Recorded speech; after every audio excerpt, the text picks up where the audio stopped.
Tanzania. Okay, South Sudan. Where is South Sudan?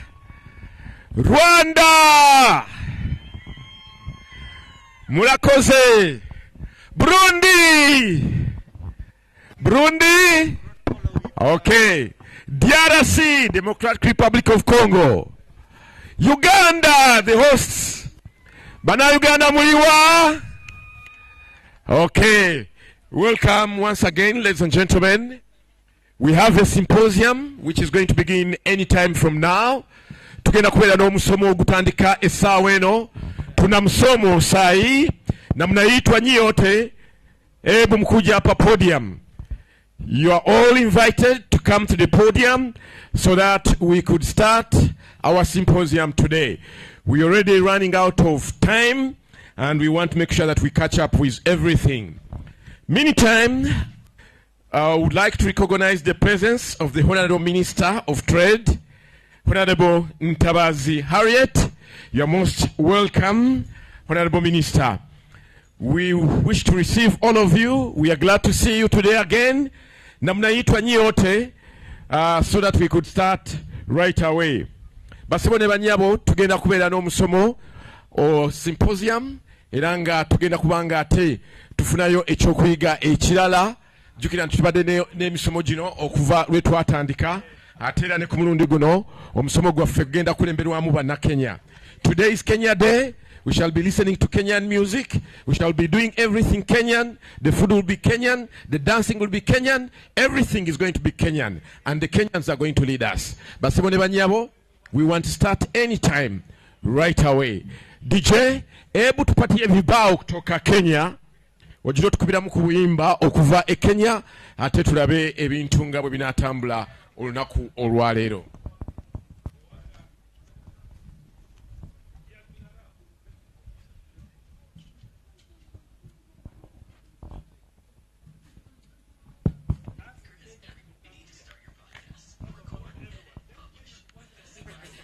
All Kenyans, please come over here.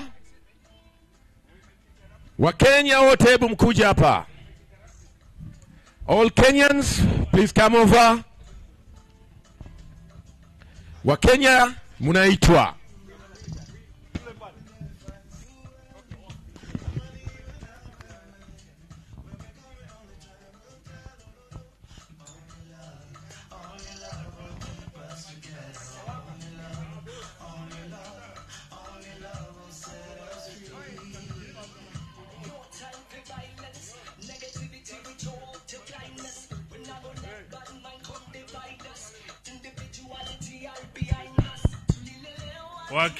Wakenya mwanze kuja hapa mbele chameni. Tokeni kwa stand huko Wakenya, muja hapa mbele. Tokeni yenu please hapo. Come Kenyans. Kujeni hapa. Alafu wengine tena. Tanzania, Burundi, DRC. Kujeni hapa mbele, tunataka kuanza masomo. Haya masomo ni muhimu kwenu.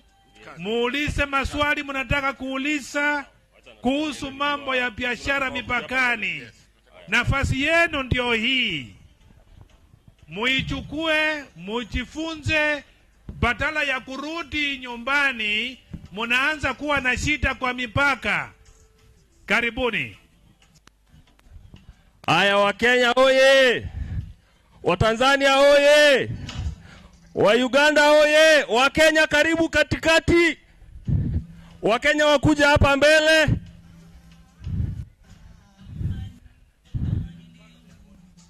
Wakenya naomba nyote karibie hapa katikati.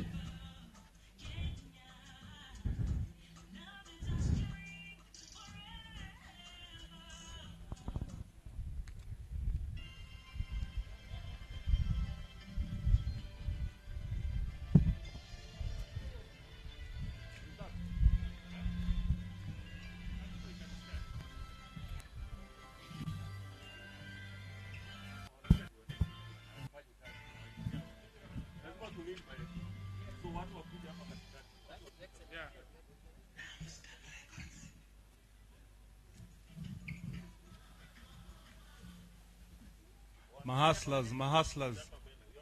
tunaomba mje mbele. Kenyans and all the other partner states, kindly join us before we start.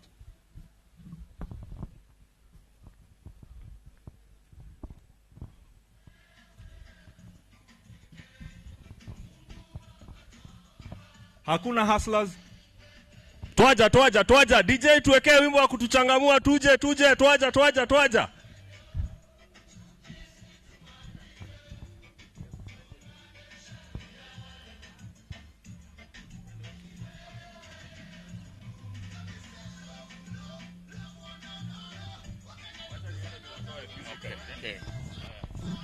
Ladies and gentlemen, we are waiting for you so that we could start. We are starting with the symposium.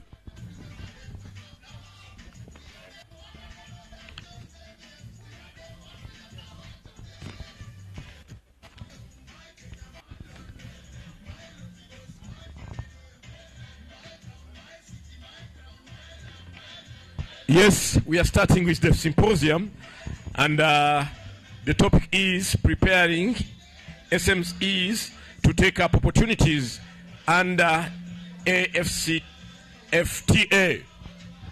Okay? You need to know the opportunities that exist. Emikisa ejiriwo okusobola okuteekateeka bannaffe ffe abalina obukolero obutono mu nteekateeka eno ya AfCFTA. We are waiting for you guys, and all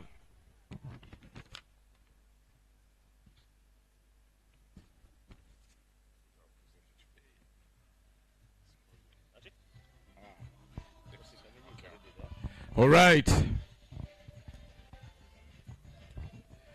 Mr. Patrick Kamenyi from Simso is already here and will be doing the presentation. Hebu punguza kidogo.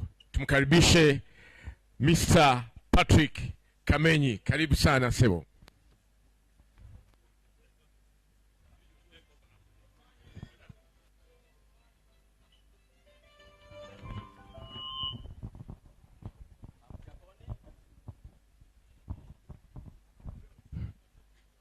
Weka mic.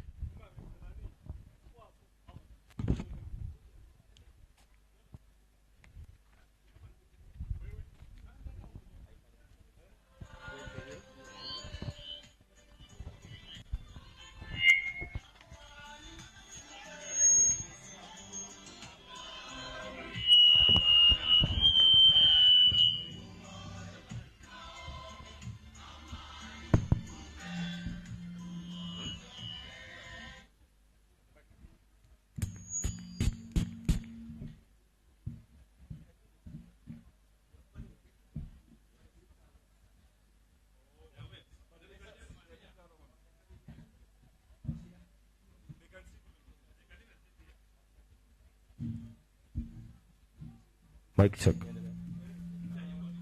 Check. What? How is this? It's okay. It's okay. All the protocols observed. Amjamboni. Wana Afrika Mashariki. Amjamboni. Salamu ya asubuhi. Mimi naitwa Patrick Kamenyi. Nafanya na Micro and Small Enterprise Authority. Ni shirika linaloendeshwa na wanabiashara ndogo ndogo Kenya kwa Ministry ya Cooperatives and MSME Development. Leo ni siku ambayo Kenya wamechukua podium kumwelezea kutengeneza wanabiashara ndogo ndogo ndio waweze kuchukua opportunities that are available and African continental free trade areas. So kwanza nitaanza na overview ya nini aswa ni Africa Continental Free Trade Area. This is a flagship project of the African Union, agenda number 2063 for sustainable development.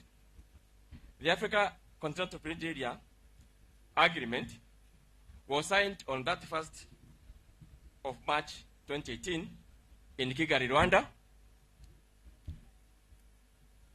And the main objective of the Africa Continental Free Trade Area Agreement was to create a single continental market, soko moja kubwa ambayo inahusisha majumuiya ya Afrika yote. Kwa hivyo nchi ambazo tuko nazo kwa Afrika ni 55. Kwa hivyo the aim ni ku make sure nchi zote ambazo za Kiafrika ziko kwa hiyo mpangilio wa soko huru ambao unaweza fanya biashara kati ya sisi wenyewe. That is inter-Africa trade. Kwa hiyo Africa Continental Free Trade Area Agreement. Okay. I'm intending to speak in English, eh? Okay, the 44 state parties have ratified, and commencement of trading started on 1st January 2021. So the total market share is 1.2 billion people in Africa, with cumulative GDP of 2.5 trillion, exceeding 2.5 trillion.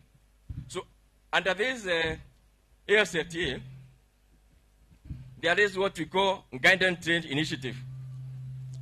Guidance Trade Initiative is an initiative of AfCFTA Secretariat, meaning to start trending for the countries that have signaled they are ready to trend, because there are many requirements for countries to start trading. One of them is that submission of tariff offers. So the countries that have submitted the tariff offers were allowed to start trading so that it can be like the link to other African states. Kenya, Rwanda, Tanzania are within these African countries that have already submitted their tariff offers and have been accepted and published. So these countries are allowed to start trading and Africa Continental Free Trade Area under the arrangement that we call Guidance Trade Initiative. So in Kenya, I can give an overview of what we have done under Guidance Trade Initiative. The first, Kenyan tea, made in Kenya by Kenyans, is already in Ghana, has landed in Ghana actually this week. And we have a delegation from Kenya commissioned that tea. So those are a few that are going on. So opportunities of the Africa Free Trade Area Agreement to the member of EAC or to the wanabiashara ndogo ndogo, the small business people, entrepreneurs from EAC. What are those opportunities that are available? The opportunities are that we are able to boost trading within ourselves. In EAC, we have trading under EAC itself. We have COMESA.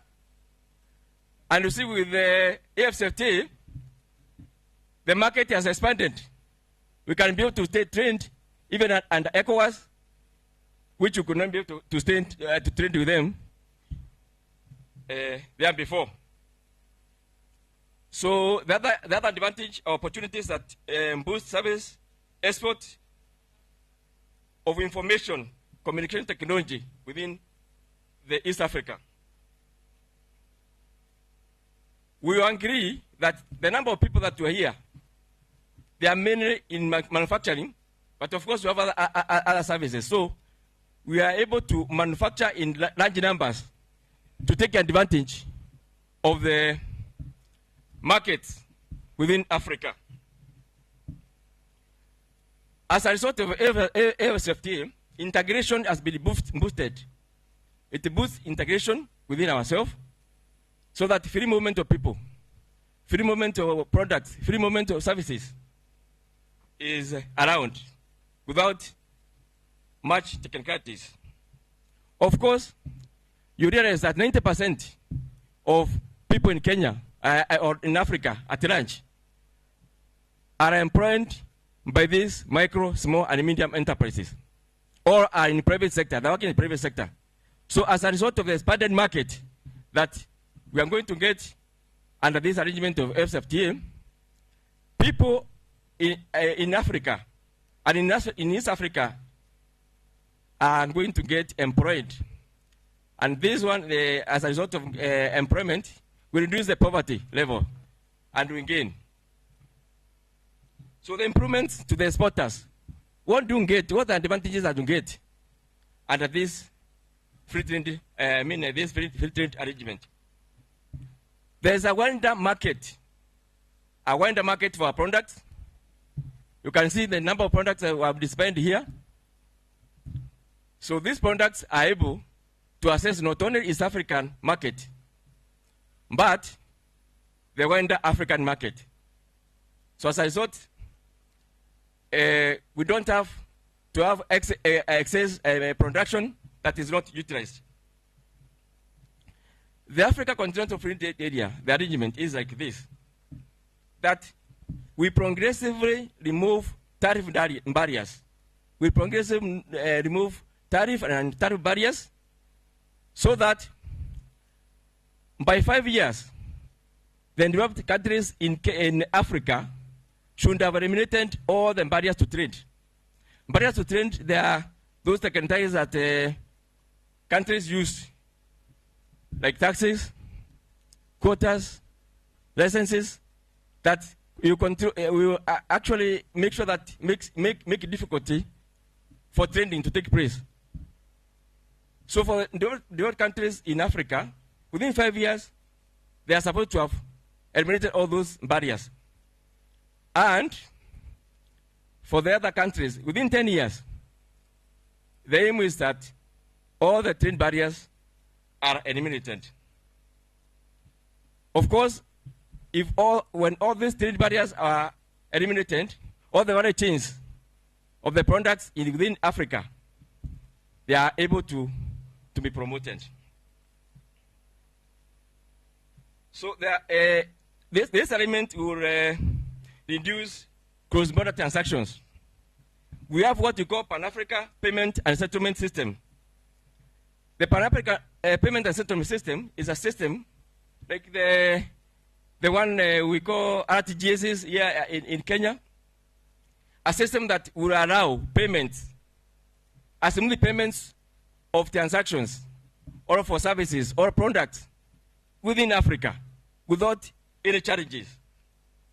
Then the MSMEs are able to access information about the market for the products through what we call Africa Trade Observatory. It's a platform, a digital platform where all the information relating to various markets will be posted. And our MSMEs, they're going to take advantage of that so that they know where to take their products, where to sell their services, and so forth. Then we have adjustment fund. It's actually designed to be managed by AfCFTA Bank. It's in Ghana. This adjustment fund is supposed to fund the MSMEs so that they can be able to produce in large quantities. Then we realize that the biggest challenge that we have been having is what we call non-tariff barriers. They have been done trend within ourselves, so that people have not been able to trade, or countries have not been to trade.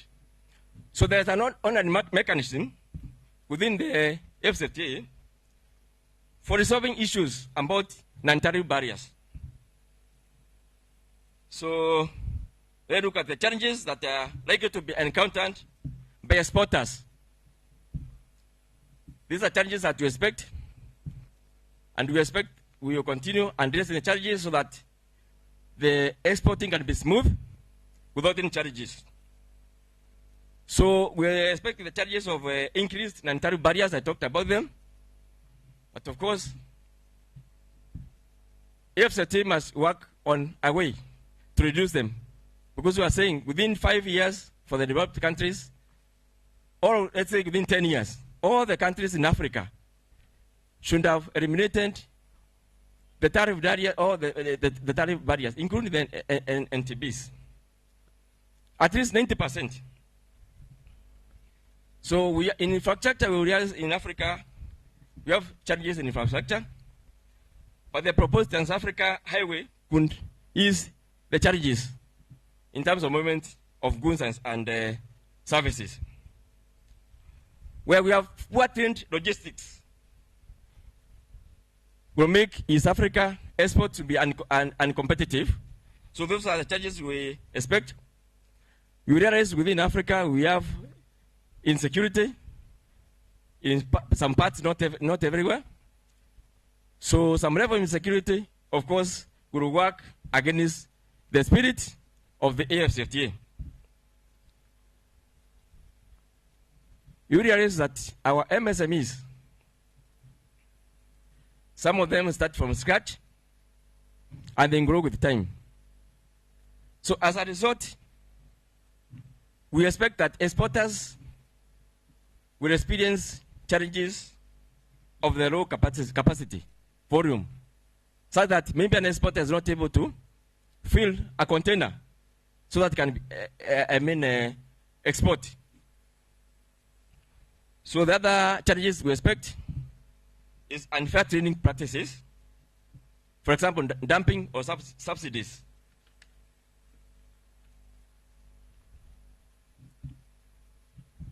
Let's discuss about the strategies that particularly Kenya is taking and advantage of AfCFTA. As I mentioned earlier, let me start with the strategy. Kenya has already launched AfCFTA Implementation Committee and a strategy that we employ to make sure that our products in Kenya, they reach all other African countries. This is a directive from the AfCFTA Secretariat, and I'm sure even the member states or EAC, they have also launched their strategy that to ensure that their goods and services reach other African countries, they are able to sell, and they are able to take advantage of AfCFTA. In Kenya, we are continuously sensitizing member organizations to take advantage of AfCFTA. Leading our Ministry of MSME Development, Cooperative MSME Development, and Ministry of Trade, and all other private and non-governmental organizations that are dealing with the trade, we are keeping on sensitizing MSEs so that they can take advantage of that expanded market. Then I talked about Uganda Trade Initiative. During Uganda Trade Initiative, Kenya, we went ahead to identify specific manufacturers from Kenya who are able to export to Africa. I talked about Ketepa. We have an exporter working on incinerators, leather products that we are in the process of linking them. So this particular exporter for tea has already been linked to Ghanaian market, and the products have already landed there. So we are continuously identifying those exporters who we can be able to export their products, and we also coordinate the commercial attaché in those other African countries so that we can be able to sell those products. That's why we call it Guidance Trade Initiative, whereby we are guiding from where the source to the beneficiaries. So I talked about working closely with commercial attachés. So there are key areas that we can unlock the AfCFTA. First of all, I talked about the strategy. Every country has its own strategy. But of course, the main area, the main focus is to create a single market, to reach the African market. So every EAC member state, to unlock the AfCFTA, we must launch our strategy, and we take advantage. We go down to make sure that the strategy is well implemented. Then I talked about Uganda Trade Initiative. We need to support, like now the countries that have already submitted their tariff offers and have been approved. These countries, I talked about Tanzania, Rwanda, and Kenya. And of course, the ones who have not submitted, hasten the process of submitting all the tariff offers so I can take advantage of the AfCFTA market. So the other issue we can do to unlock the market is we have a strategy of NTBs. As I talked, we make sure that we eliminate non-tariff barriers so that trade within ourselves can be smooth. Then we can also approach under the simplified trade regime, whereby we negotiate for products to be given preferential treatment, especially those that does not exceed USD 2,000, so that we eliminate all these technicalities of all those technicalities, so that they can be able to move without being charged anything. We can also bridge the information gap through information sharing and dissemination.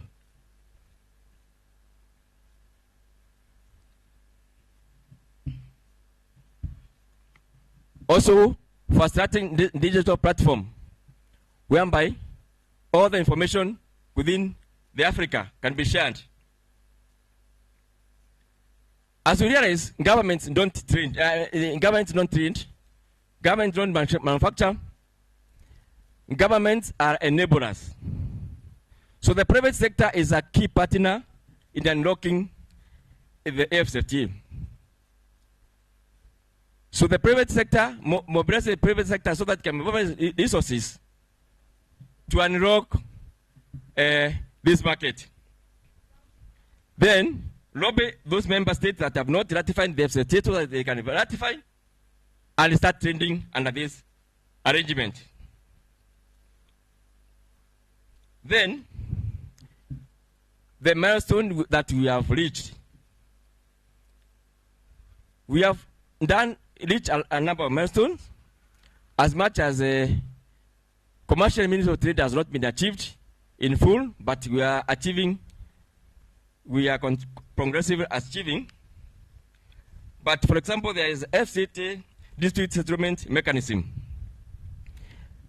This mechanism is where disputes within member states can be settled without any charges.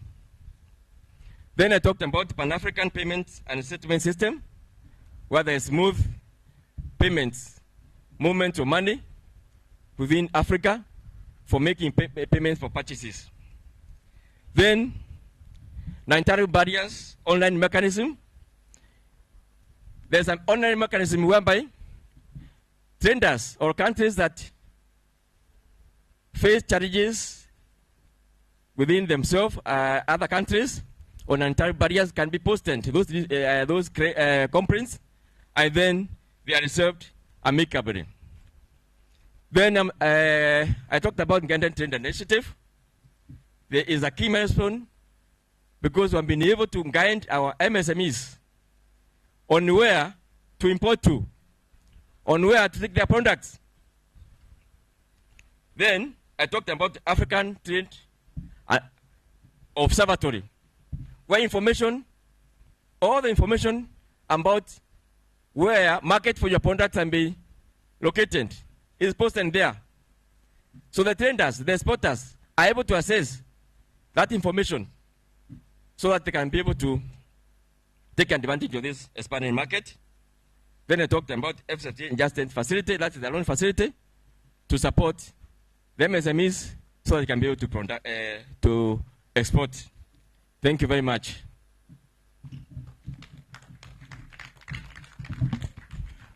Thank you, Mr. Patrick. I think he has taken us through what opportunities exist. He has talked of the AfCFTA, which brings 55 countries, and it's the world's largest free market. And the aim is to increase trade, and the trade is particularly value-added products. And he has talked of some of the initiatives that the countries are undertaking, especially for the EAC countries, which are part of the 3 of the EAC countries are part of the guided trade initiative that he has talked about. He has also talked of the strategies that countries are undertaking sort of to implement the AfCFTA and to take advantage of the AfCFTA agreement. I don't want to go further into details in terms of what he went through, but I would like to invite questions for those that have questions. Thank you. Questions? Or any comment?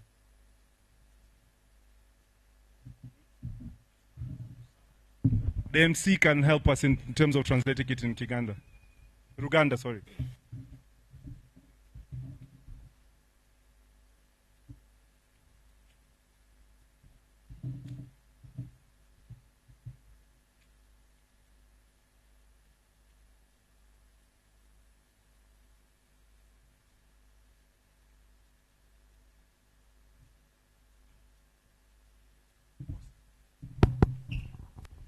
All right.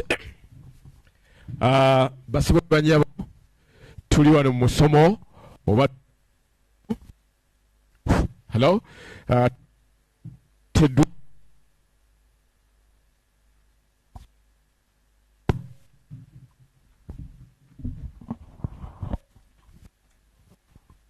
fix this mic.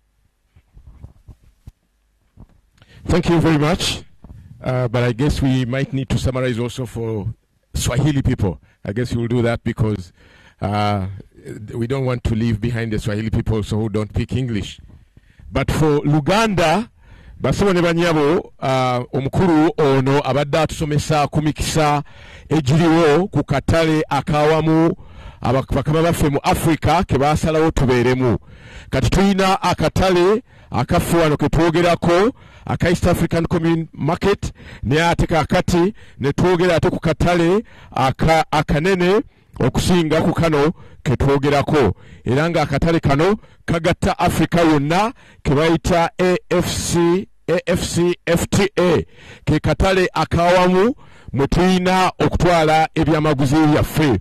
Katawade batulaga emikisa ejiriwo tutuva ku katale kano akaffe aka East Africa ate waliwo akatale akanene basalawo nga bali e Rwanda ne bagamba nti tubeere n'akatale akasinga ku kano era amawanga asatu aga East Africa ndoza muri Uganda, Kenya ne Tanzania already go gali mu katale kano oba twegatta ku katale kano. Akatale kano kalimu emikisa mingi. Abantu bali akawumbi kamu kumpi mwe miliyoni 2 ez'abantu 1.2 billion people. Kitegeeza nti abantu bangi nnyo. Bwe tubeera n'akatale akenkera bwe katyo kitegeeza nti tusobola okusuubulagana ffekka. Kitegeeza nti akatale kaffe kasobola okugaziwa.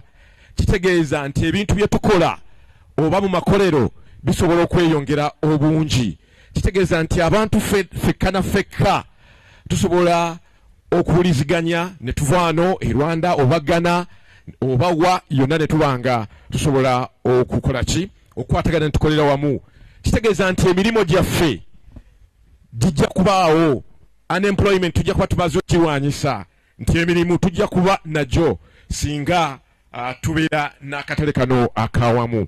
Kale nno gy'emikisa egyo egiriwo. Agambye nti e Kenya bo baatandika dda kubanga n'amajaani gaabwe bagatutte e Ghana. Amajaani already e Ghana gye gali. Kitegeeza nti nno naffe nga bana Uganda oba n'ensi endala tulina okubaako we tutandikira okulaba nga akatale kano tukeetabamu. mulimu muyinza okubaamu okwongera ku ebyo ebirungi ebirimu basuubira nti mu bbanga eritali yeewala emiziziko gyonna egiremesa ffe abantu okusuubulagana tujja kuba tugimazeewo. Tujja kubeera n'engeri gye tusobola okusasulamu ensimbi katugeze payment system okuva wano okugenda ensimbi oba oyagala kuziweereza Tanzania, oba oyagala kuziweereza Sudan eri ey'omumambuka, oba oyagala kuziweereza Nigeria. Twogera ku nsi eziri mu katale kano kumpi 53 naye nga sofa eza ratifyinga twogera ku nsi 44. Emikisa egiriwo nti osobola okufuna amawulire agakwata ku busuubuzi buno, ate waliwo ne funding egy'okusobozesa okuba nga tusobola okufuna ensimbi zino. Waliwo ebisoomooza mu katale ka Africa nga mwe muli emiziziko gye twabadde twogerako wano gye bayita non-tariff barriers, okusoomooza kw'amaanyi ne basuubira nti ebyo basobola obikolako. Muyinza okubaamu obutali butebenkevu n'ebyo tusobola okubirwanyisa. Zeni n'ebyetaago ku katale kuno twetaaga ebyetaago bingi ddala naye ng'ate obusobozi bwaffe bukyali butono. Kitegeeza nti ebyo byonna tusobola obikolako. Ate tulina n'okusoomozebwa ebintu ebiva emitala w'amayanja ne bijja mu nsi zaffe eza Africa. Ebyo nabyo ne bannaffe abaleeta zi subsidies bayinza okukola ne batulemesa. Kenya already baatandika bateekawo dda implementation committees ezivunaanyizibwa okulaba nga enteekateeka eno egenda mu maaso. Baatandika okusensitizinga abantu, okubasomesa, okumanya ku katale kano nga bwe kalina okubeera n'ebintu ebirala bingi. So twogera ku katale akanene akasinga kano. Kitegeeza nti osobola okugenda mu preferential trade area, mu Komesa, Sadak, obutale obwo bwonna tusobola okubusuubulamu. Tweyanza nnyo tweyanzege.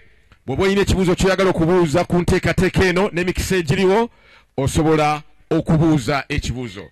Time for questions, maybe a summary for Swahili speakers. Asante.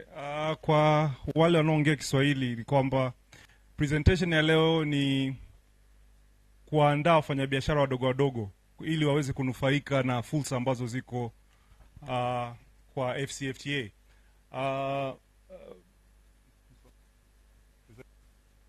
Presenter wetu wa leo Mr. Patrick ameelezea fursa zilizoko, na moja ni kukuza masoko yetu ya nje, kwamba AfCFTA inatupa soko moja kubwa. Hapa tulipo ni nchi 7 ambapo soko liloko ni almost 300, ila kwa soko la Afrika ni bilioni 1.2 ambao ni soko kubwa sana, ambalo nyie kama wafanyabiashara wadogo mnaweza mkachukua hiyo nafasi ili ku take advantage of. Ameongelea kwamba kuna mikakati ambazo nchi zimeweka, mfano Kenya wana mikakati ya kuweza kuimplement AfCFTA instruments. Pia ameongelea guided trade initiative ambazo ni kwa nchi ambazo ziko tayari, ambazo zimekidhi yale mahitaji ambayo yalikuwa naweza ili kufanya biashara under AfCFTA. Na Kenya wameshaweza kupeleka mzigo wao kwanza ambao ni chai, Ghana. Ingine ni Rwanda, wamepeleka coffee, Ijire, wamepeleka Ghana, and then nchi nyingine ambayo ni moja ya nchi za East Africa ni Tanzania, ambazo ndo nchi ambazo kati ya nchi 8 ambazo zinashiriki katika hiyo guided trade initiative. Na hii ni kuonyesha kama mwongozo wa jinsi biashara itakavyokuwa baadaye under AfCFTA. Kaongelea facilities ambazo ziko. Kuna loan facility ambayo inawasaidia wafanyabiashara kupata mikopo.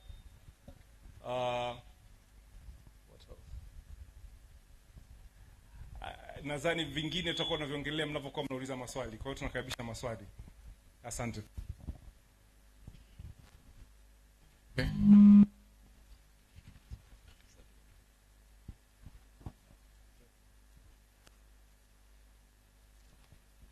Mic check. Mic.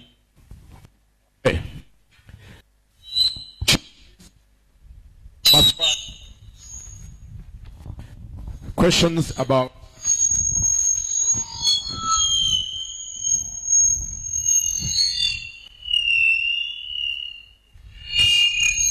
sorry about that, but somebody asked me to ask this on his behalf. He was asking in Uganda, how do we use our comparative advantages as East African community to benefit from this market? Because you find that every country has a comparative advantage in a certain product and does it better or produces better. How do we as East African use the comparative advantage from other countries? Then we find that we are competing amongst ourselves because our products are almost the same. Uganda has tea, Kenya has tea, Rwanda has tea, Burundi has tea, everybody has tea, or coffee for everyone. We almost have similar products. How do we use comparative advantage in order to benefit from this wider market, the African market? Kama una maswali, if you have a question about this Africa market, we don't want you to tomorrow after here and then you want to export to Nigeria and then you can't yet musome liko hapa. Please ask all the questions you can. Abagala okubuuza ebibuuzo, abamu mwagala okusuubula okugenda Zambia, okugenda Zimbabwe, okugenda wa omukisa weeguli, bw'oba olina ekibuuzo kyoyagala okubuuza kibuuze.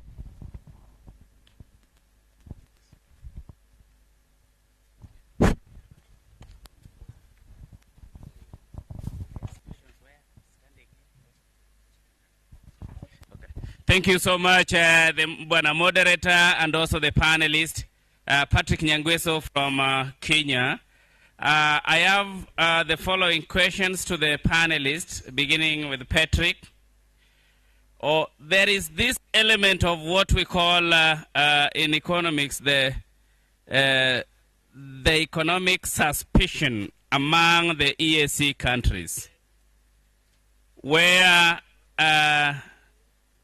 for example, Uganda, Tanzania would perceive Kenya, they put you in quote when it comes to doing businesses between the 2 or 3 countries. How do we really reposition ourselves as the EAC countries to really dispel this suspicion in quote? Number 2, we know that there is market protocols within the EAC. Something that within the EAC Assembly has not been explored conclusively. I want to get from the panelists how both the governments of the EAC states and private sectors can really join hands so that we achieve these market protocols.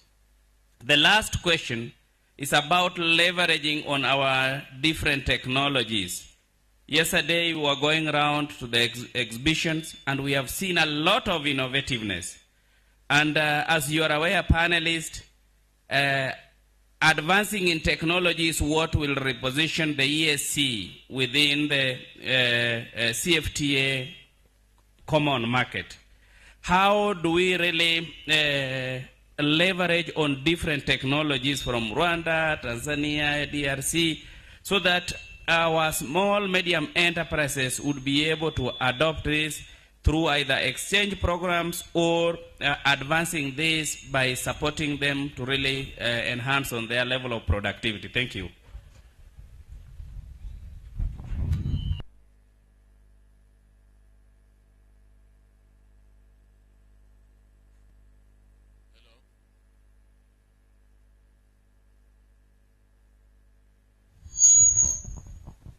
Okay. Any more questions? We would love to have them all so that they can be answered at a go.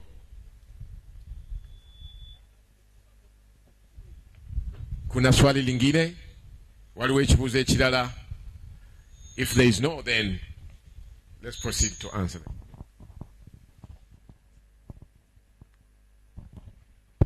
Let Mr. Patrick start and then we'll follow.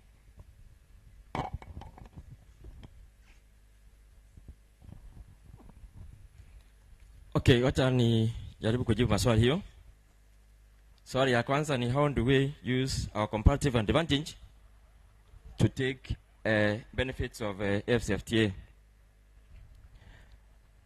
Well, you realize that East African community is one of the members of AfCFTA as a East African bloc. So as East African community, we have a strong bargaining, or we have a strong standing that you can be able to take advantage. And the only advantage, how we can be able to take advantage, is we come together as the 7 countries of the East African community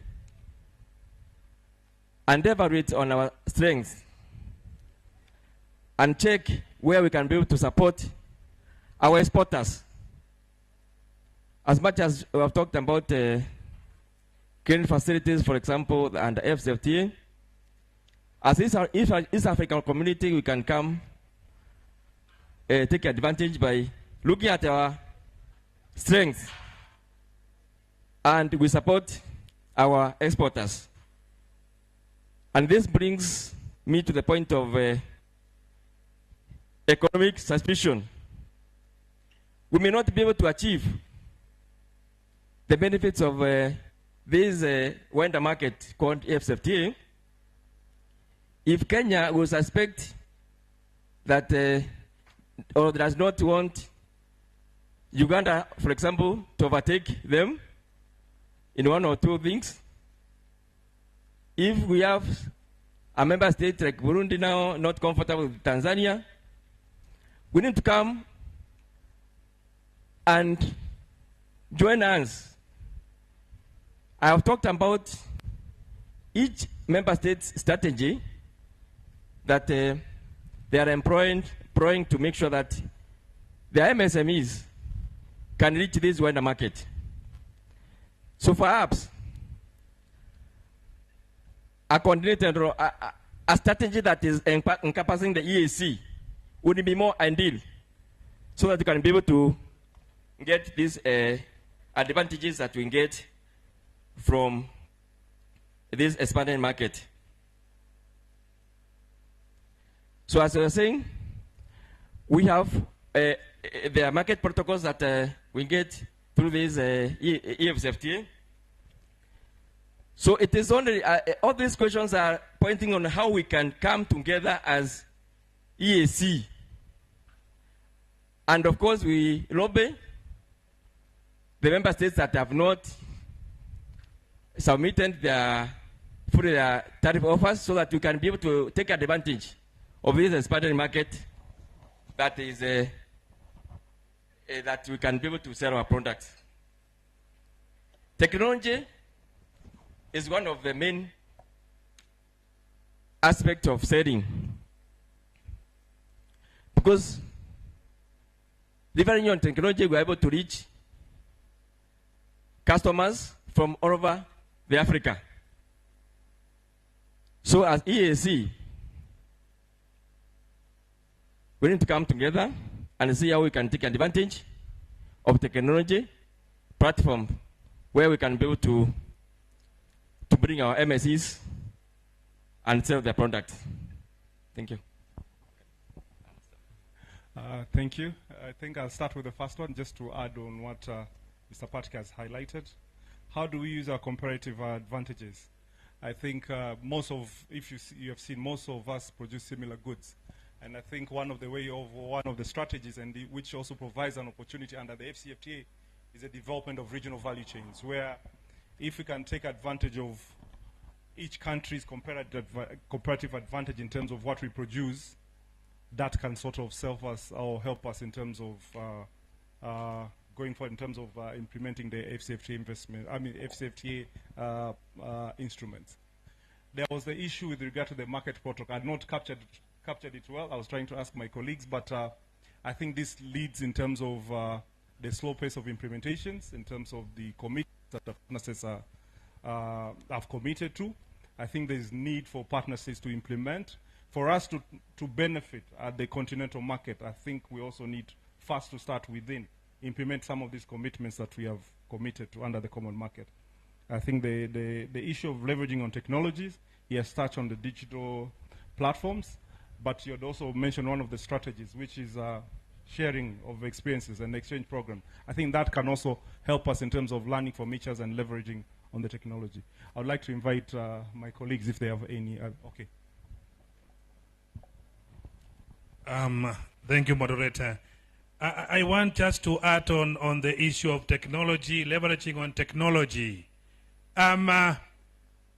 We witness here that our small and medium businesses are trying their level best.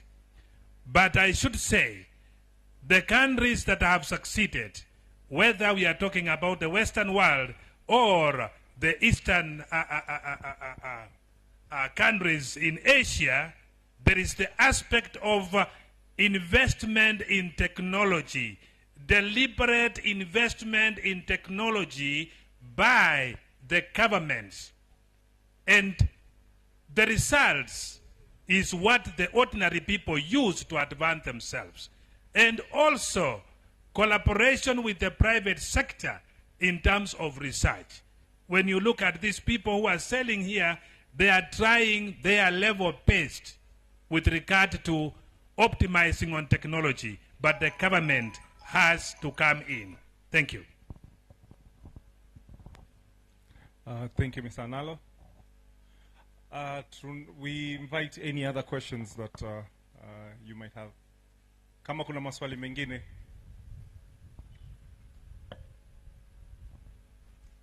Maswali? Natumaini kwamba kutokuwa na maswali na maana wote mmeelewa. If there are no any other questions, we would like to end our symposium. I would like to invite the handover to the MC to continue with the rest of the program. Thank you so much. And happy Kenyan Day today. Thank you. Asante sana for that presentation. We imagine that we've learned quite a lot, the advantages that we can take off. Basibone banyabo, omusomo gwe gutambudde. We want to proceed with Kenya. Remember, today is Kenya Day. The music is Kenya. The dancing is Kenya. The advertisement is Kenya. We want to know what Kenya has on the market today. We shall be giving you time to advertise your products. And if you feel you should come here and explain to us what you've brought on this trade fair from Kenya, or what East Africans must know. Oh, sorry, a group photograph. If you, kama una matangazo ambao unataka fanya, if you have advertisement to make about the products from Kenya, we shall ask of you to come over and tell us what you have on the market. We have a long program from Kenya today. Of course, we expect the chief guest to be here shortly, and then the chief guest will visit the stands. Thereafter, he will come on the podium. We shall do the anthem, the two anthems from Kenya and East Africa, and of course, we shall have some entertainment from Kenya, and then a fashion show, or a show that Kenyans will show us. We shall have a few speeches, and then we shall continue explaining to you what comes after the other. Wandugu wa Afrika Mashariki, leo ni siku ya Kenya.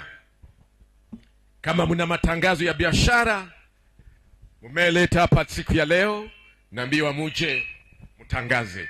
Lakini meantime tupate muziki kutoka Kenya.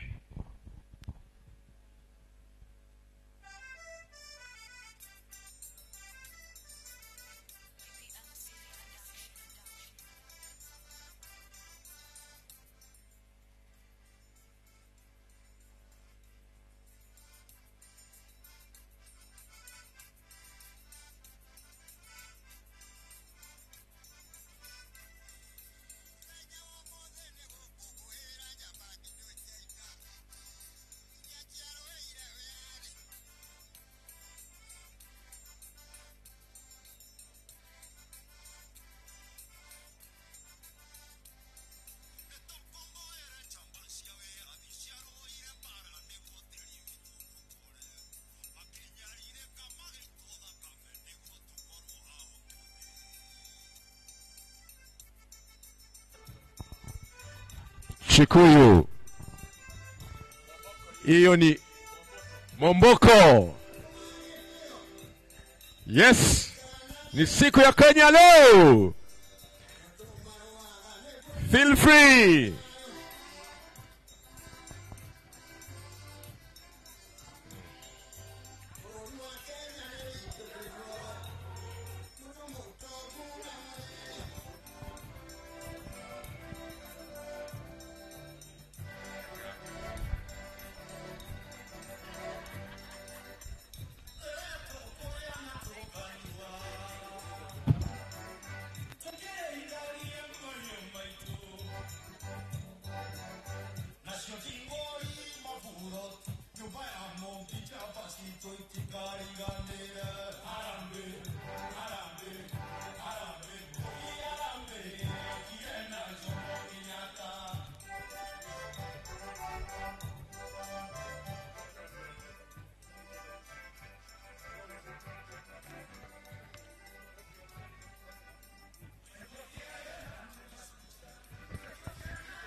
Kenya Day leo.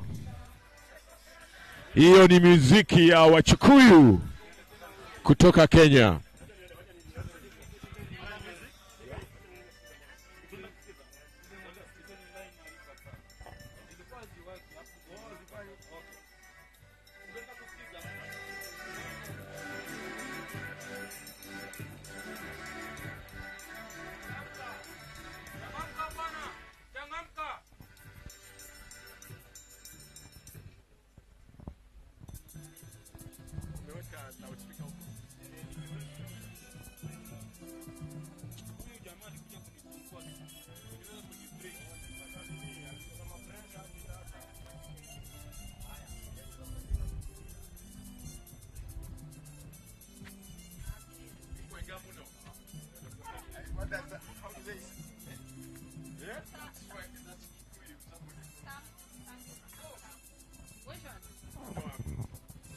Yeah.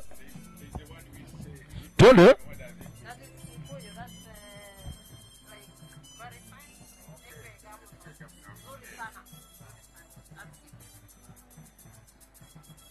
Unajua ndo nilikuwa nakwambia nilikuwa nataka niandikiwe chini. Ndio niweze. Unaona sasa nikikuja hapa hivi nikuziconvert pole pole kalamu. Kuna ndio kalamu. MP? Yeah. Kalamu.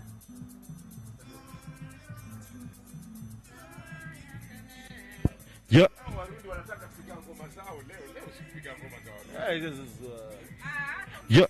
Leo upige ya Wasamburu. Wapi wa Kenya?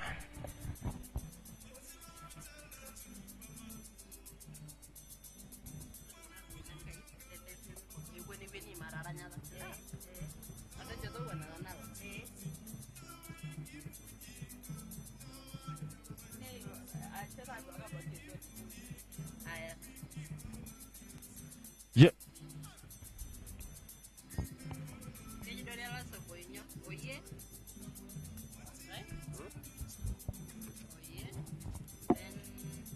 Oye.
Okay.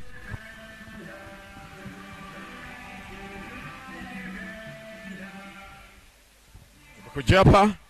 Asante DJ. Ladies and gentlemen, nimewaambiwa leo ni siku ya Kenya. Today is Kenya Day.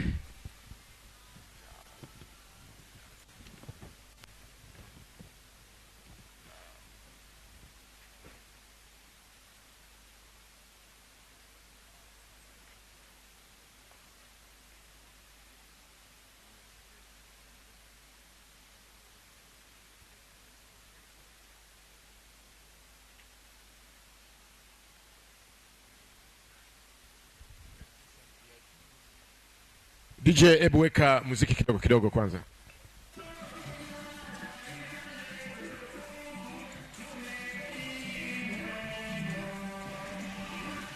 Okay, pull down, pull down.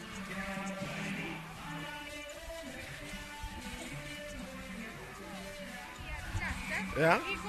Pull, pause kidogo. Pull.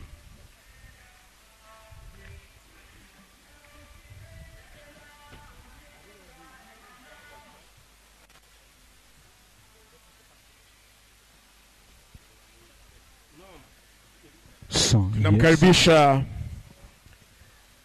the first Deputy Prime Minister of Uganda, the Right Honorable Rebecca Kadaga. She's coming in for the second time. Ali promise atatarudi kununua products na siku ya leo amerudi tena. Asante sana.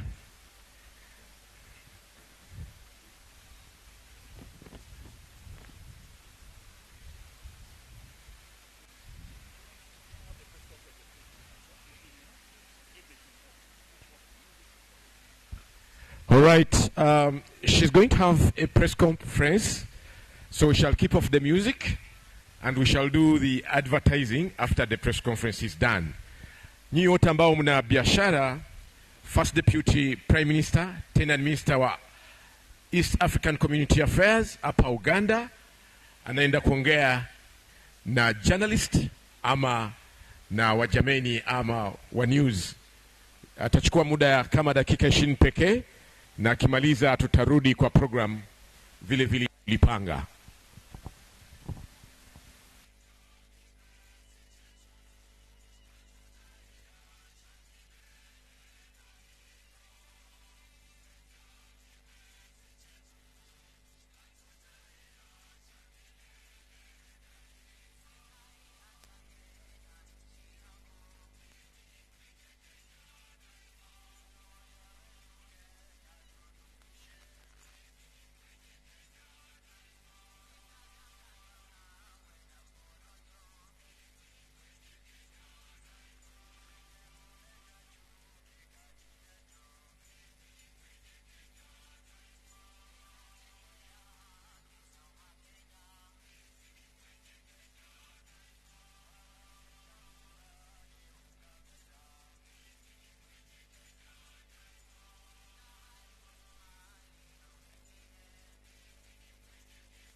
But what we need to do is to link our producers here with the other markets. Nako mu Uganda right honorable. Nga tutandika n'eki. Saiso okulaba minisita waffe owalebe wekitiibwa Ntobazi tulwana n'omukyala wa South Sudan abaleese Uganda.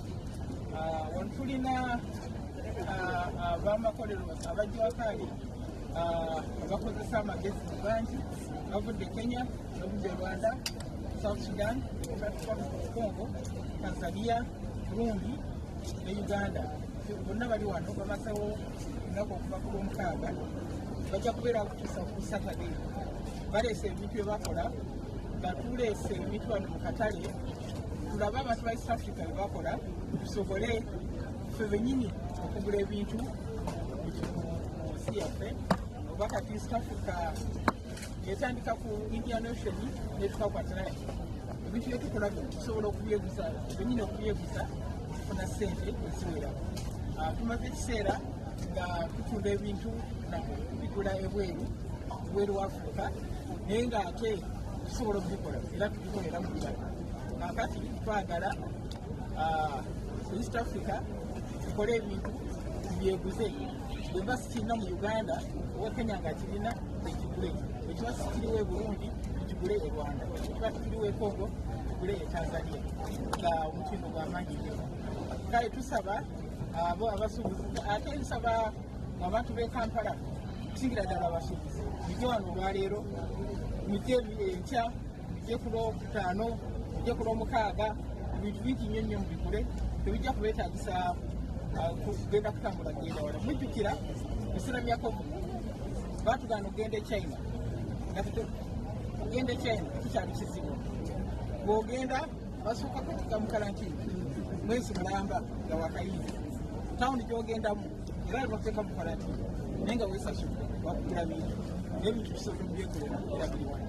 Olwekyo tubasaba mujje wano tugule ebintu tukole ssente. Kigendererwa ki eky'omuggundu ekigendererwa kwe kutumbula akatale k'omu East Africa kubanga akatale akasinga tukakola n'abantu babweru naye twagala kati tukole mu East Africa tukole ebintu tweguze ate nga birumu kigembera. Tulina ebibala ebivuddeko mu nyweleso nga gino egibaddewo. Kyamaanyi nnyo twagala nnyo okusiima ab'enkatwe okuva edda nga mu bujjukiro okuva edda abantu b'enkatwe bakola ebintu bingi naye bwe twagenda mu mwoleso gwa 20 Eldoret ogwa 20 batwala amadirisa, batwala ebitanda. Leero okuva ku olwo gavumenti ya Rwanda etandika okugula ebitanda ebivaana ekatwe. Gavumenti ya Kenya okusingira ddala gavumenti ez'omu county zikozesa kati ebitanda ebikoleddwa ekatwe n'amadirisa bagajja wano. N'olwekyo ebyokola bingi byetutunze era tukyagenda mu maaso. Waliwo okubuziza ku mutindo tutagetinga akatale ka nsi yonna naye wano tuli mu East Africa. N'akatale k'ensi yonna tukatagetinga ebintu ebituli bakola wano tulina omutindo gw'amaanyi nnyo era kati tugenda okukola gezaako okubakata katale first Africa trade area tutunde East Africa tutunde Africa tulyoke tusale. Kyanjawulo ki ekibeera mu ensonga gino ebintu babisalako ku bbeeyi ng'osikiriza abantu bannayuganda bannakampala okuyita ate n'okuleero tuli. Kyanjawulo ki ekibeera mu kati nga mu expo eno trade fair abantu bajja ebintu basobola bifuna ebirungi ate ku miwendo egisalirwako. Kubanga omuntu wano osobola okugana omulimu otegerekeka nebitambula. So ekyo kyanjawulo osobola okwogera oluswayiri oyogera oluzungu omanyimu akafalansa noyogeramuuko kubanga ennimi zonna ziri wano. So that's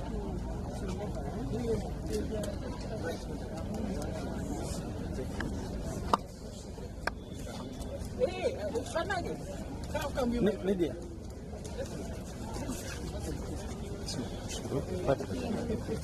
What an hour. Someone will not be so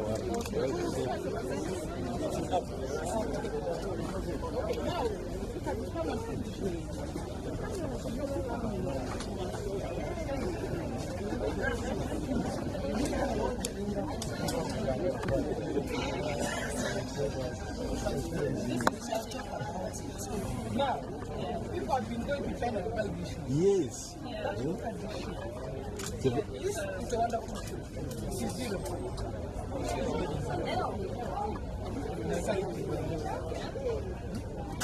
Here. Not inside. You can even go by bus. Buy and you want to buy from China and Taiwan. It is even affordable. Yes, they're not even affordable. Within 3 days, you walk away. The story is off. But this is, look at this.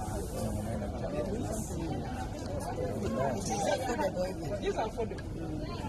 Made in Rwanda. Yeah. So these are things you are talking about. You can't, even to do the China thing, not the but this is better. Even the quality itself is very good.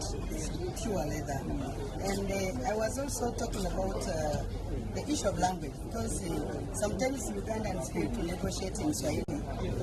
Tunatakiwa tujue lugha moja.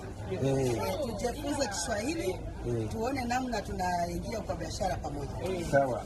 Kongo wanasema Kiswahili sana sana.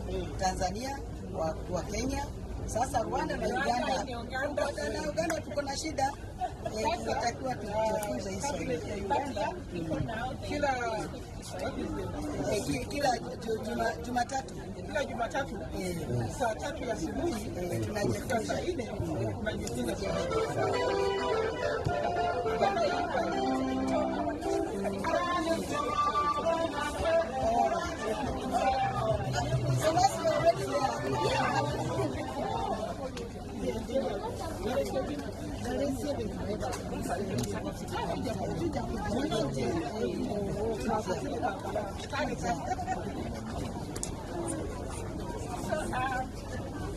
this is it's a pumpkin seed oil.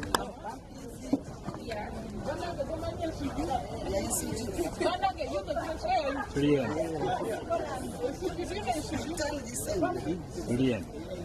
Pumpkin is grown here. This is now seed. Can you imagine pumpkin seed? Look at this. Oil from pumpkin. These are local. You use it for cooking. Yes, this is for cooking. Yes, this is for smearing. You can use it for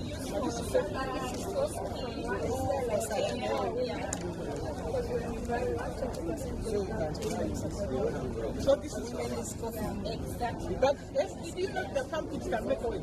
Yes, the seed. Very healthy. Just pumpkin seed. And then they're the ones who produce the oil.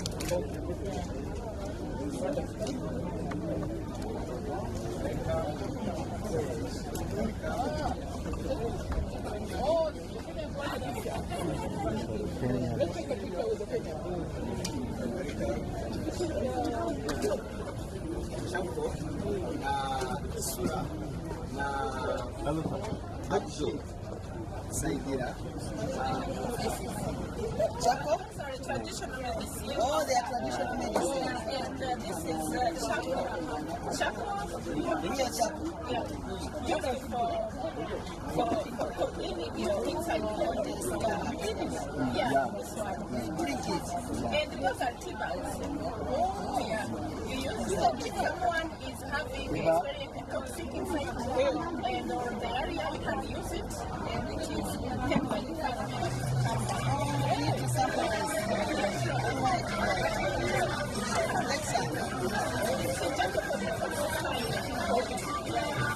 and these are from natural glasses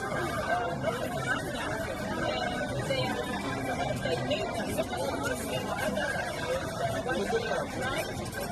like a traditional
hariho akona mugabije.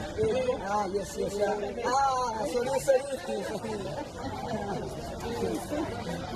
Yes, abo bari kamere. Yeah.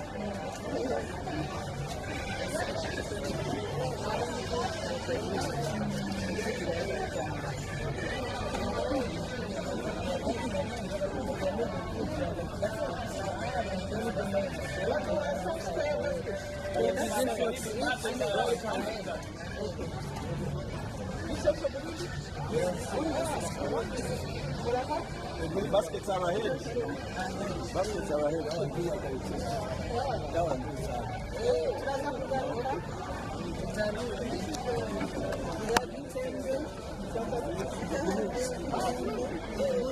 This whole line is Burundi.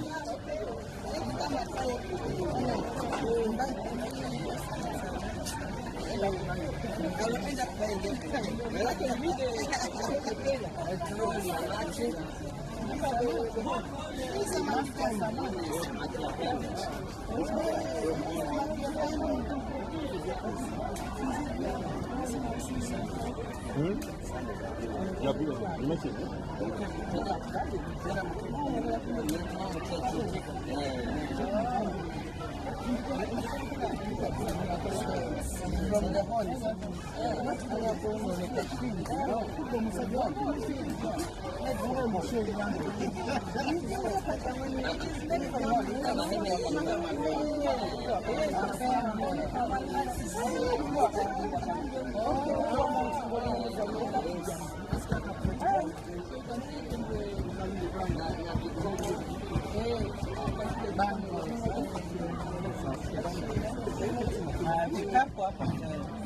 Ladies and gentlemen, allow to welcome our chief guest. Our chief guest is the Cabinet Secretary, Mr. Party, and this is the government of Kenya. The man will say, okay, today, very good.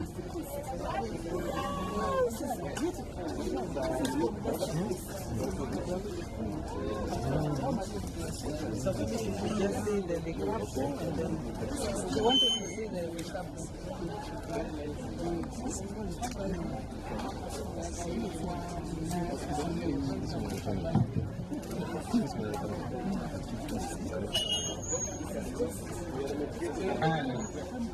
And we wish to announce the arrival of the biggest of the day, the chief guest of the day, the chief guest of Kenyan Day. Kenyan Paul! Kenyan Paul! Happy New Year, Kenya!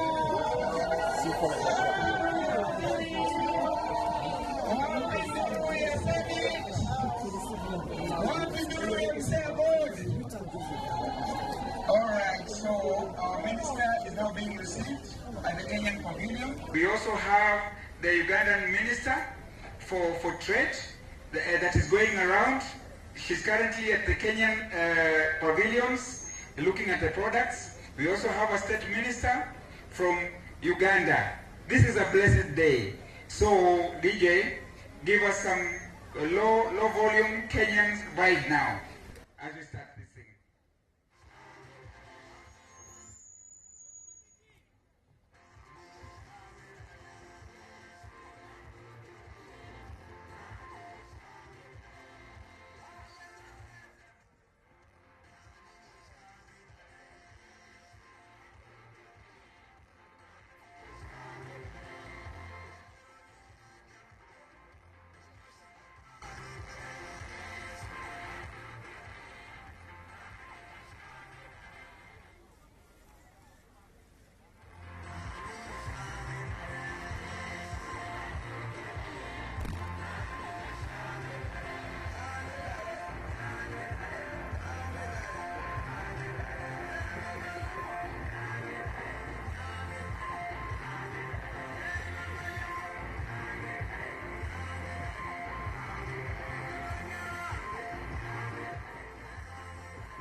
Mic check. Mic check 1 2. Mic check 1 2. Partner states officials, you are requested to be in your pavilion. Partner states officials, please make sure that your pavilions, official pavilion, partner states pavilions are manned. Republic of Burundi, DRC, Tanzania, Republic of South Sudan, Rwanda, please make sure that your pavilions are manned. I would like to see the leadership of Simseo in the Simseo tent now. Thank you very much. We are just about to begin the day.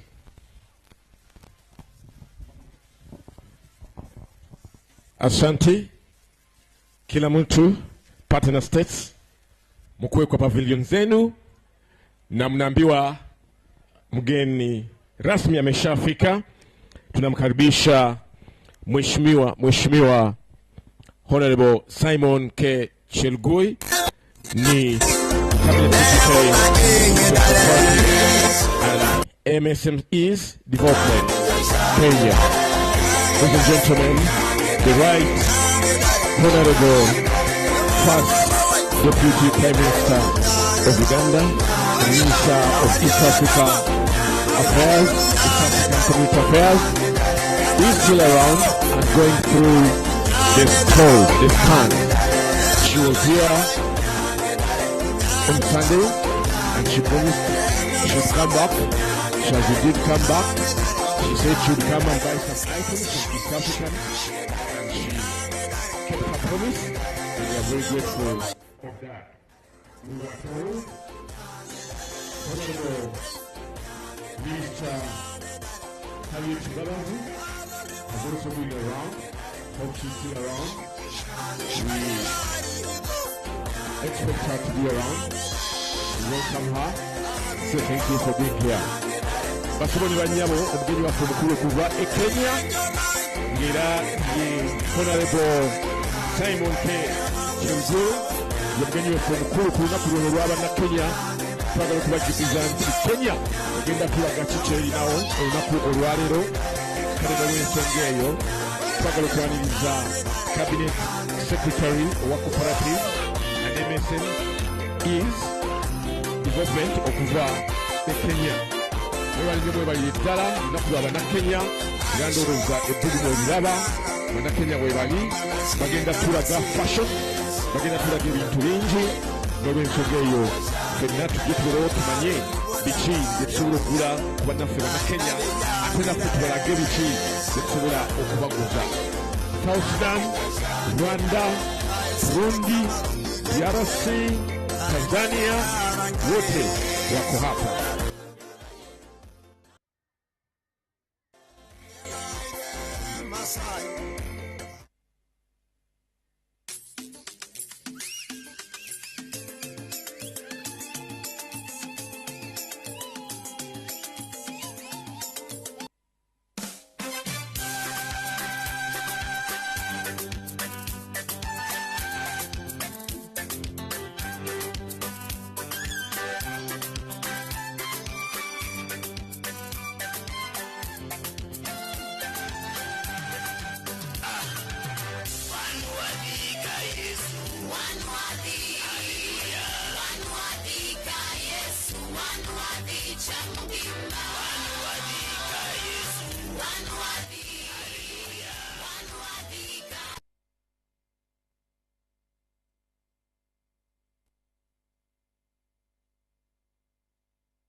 siku ya Wakenya leo.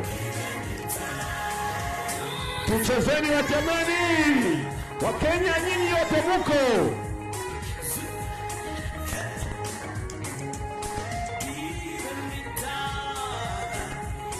Wewe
siku ya Wakenya leo,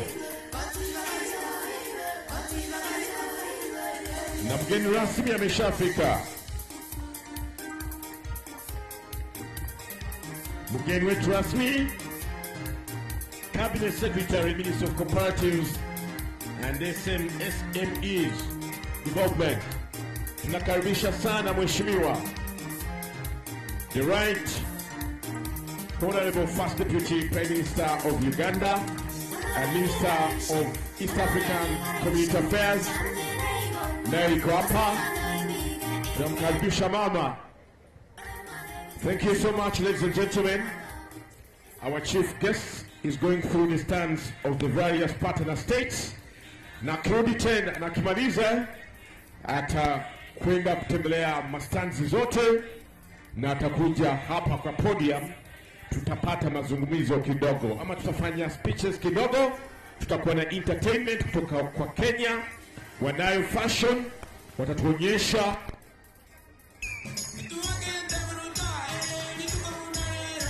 okay. Wamasai sasa.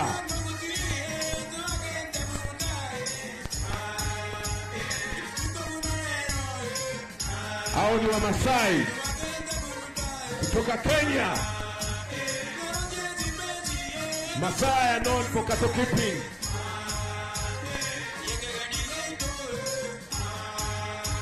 Aha. Beautiful dance from Masai land.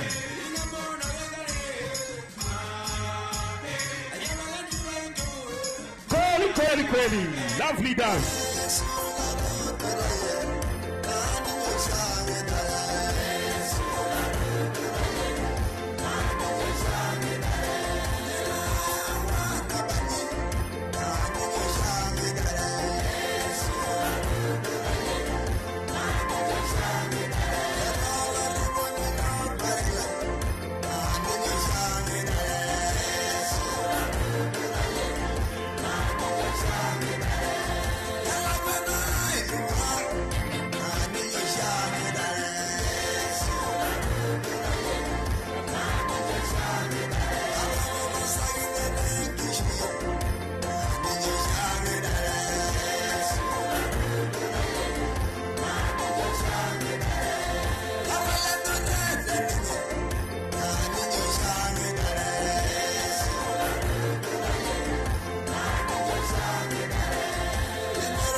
mutya ngano?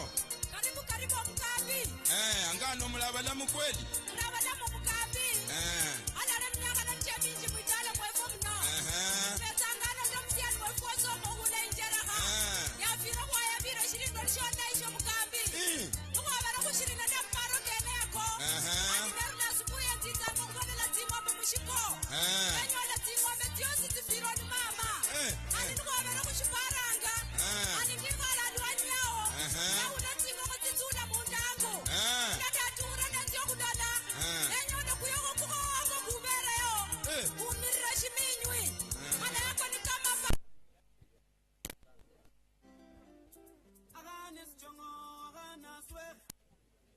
Kala vyosi.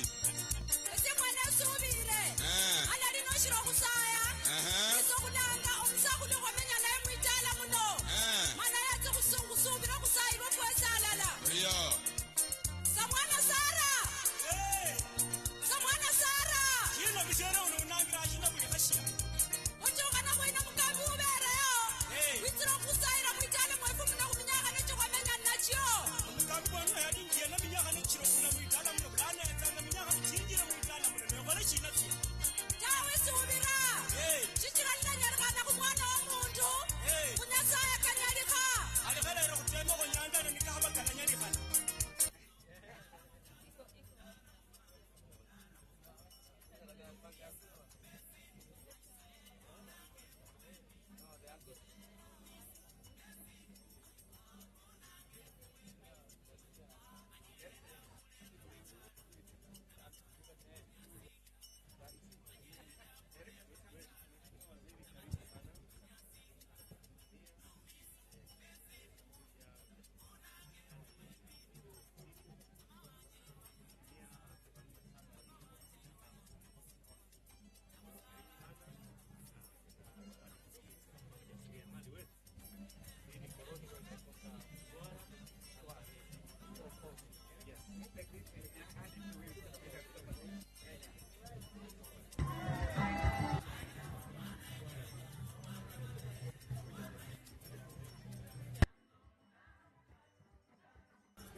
moja moja.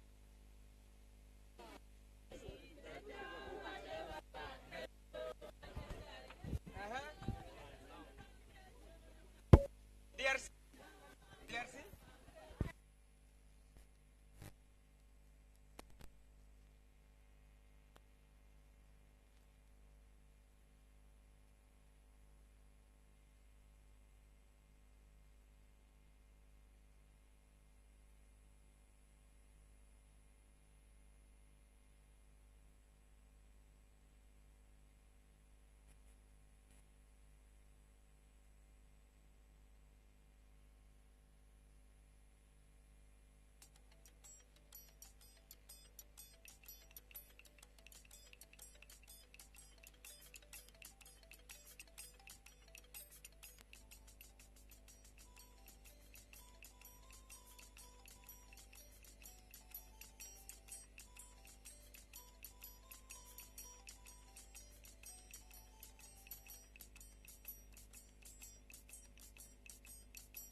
Sema.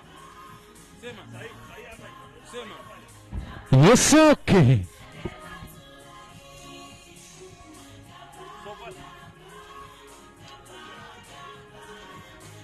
Mwisho ni wapi? Huko.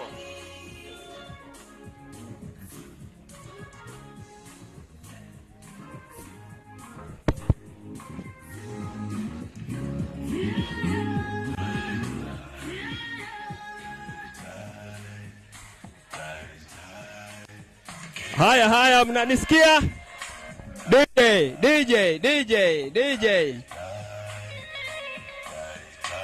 DJ.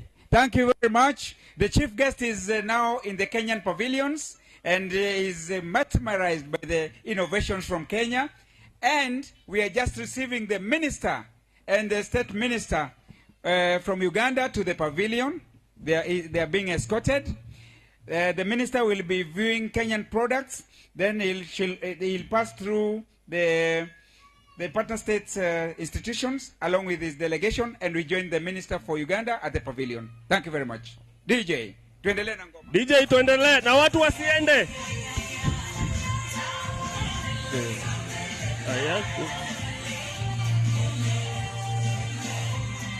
Sasa tumeingia katika bonde la Ufa.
Unajua hata kubatia watu wanaanza kufikira bila. Kubatia tu utacheza alafu weke ile ingine nyingine.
Unafurahia mpaka anakuja.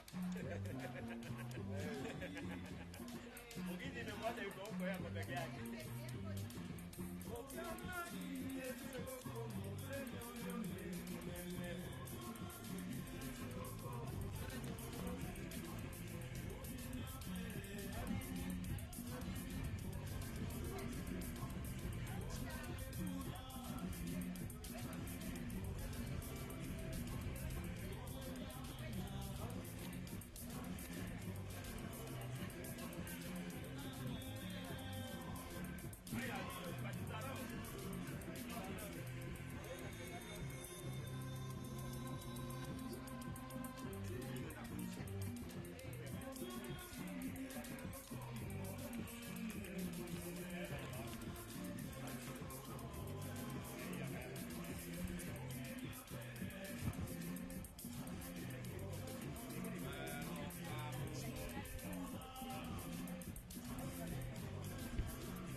This thing is really.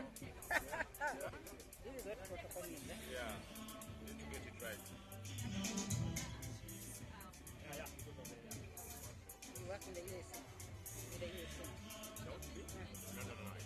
Uganda. Yeah. Channel. Here in Tanzania, here in Uganda. I asked a question now from you as a journalist. What was the motivation to bring this event in this field? This field is more of a multi-military field. Yes. And then the leader was not like political education.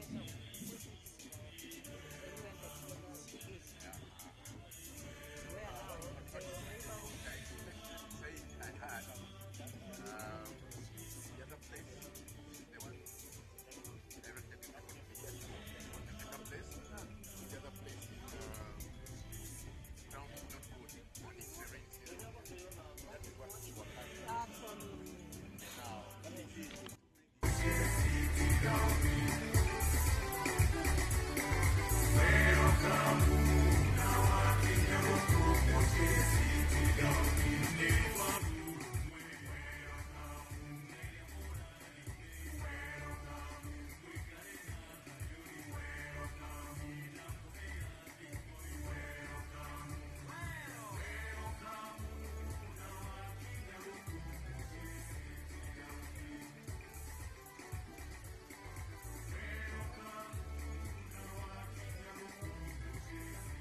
informal sector expo.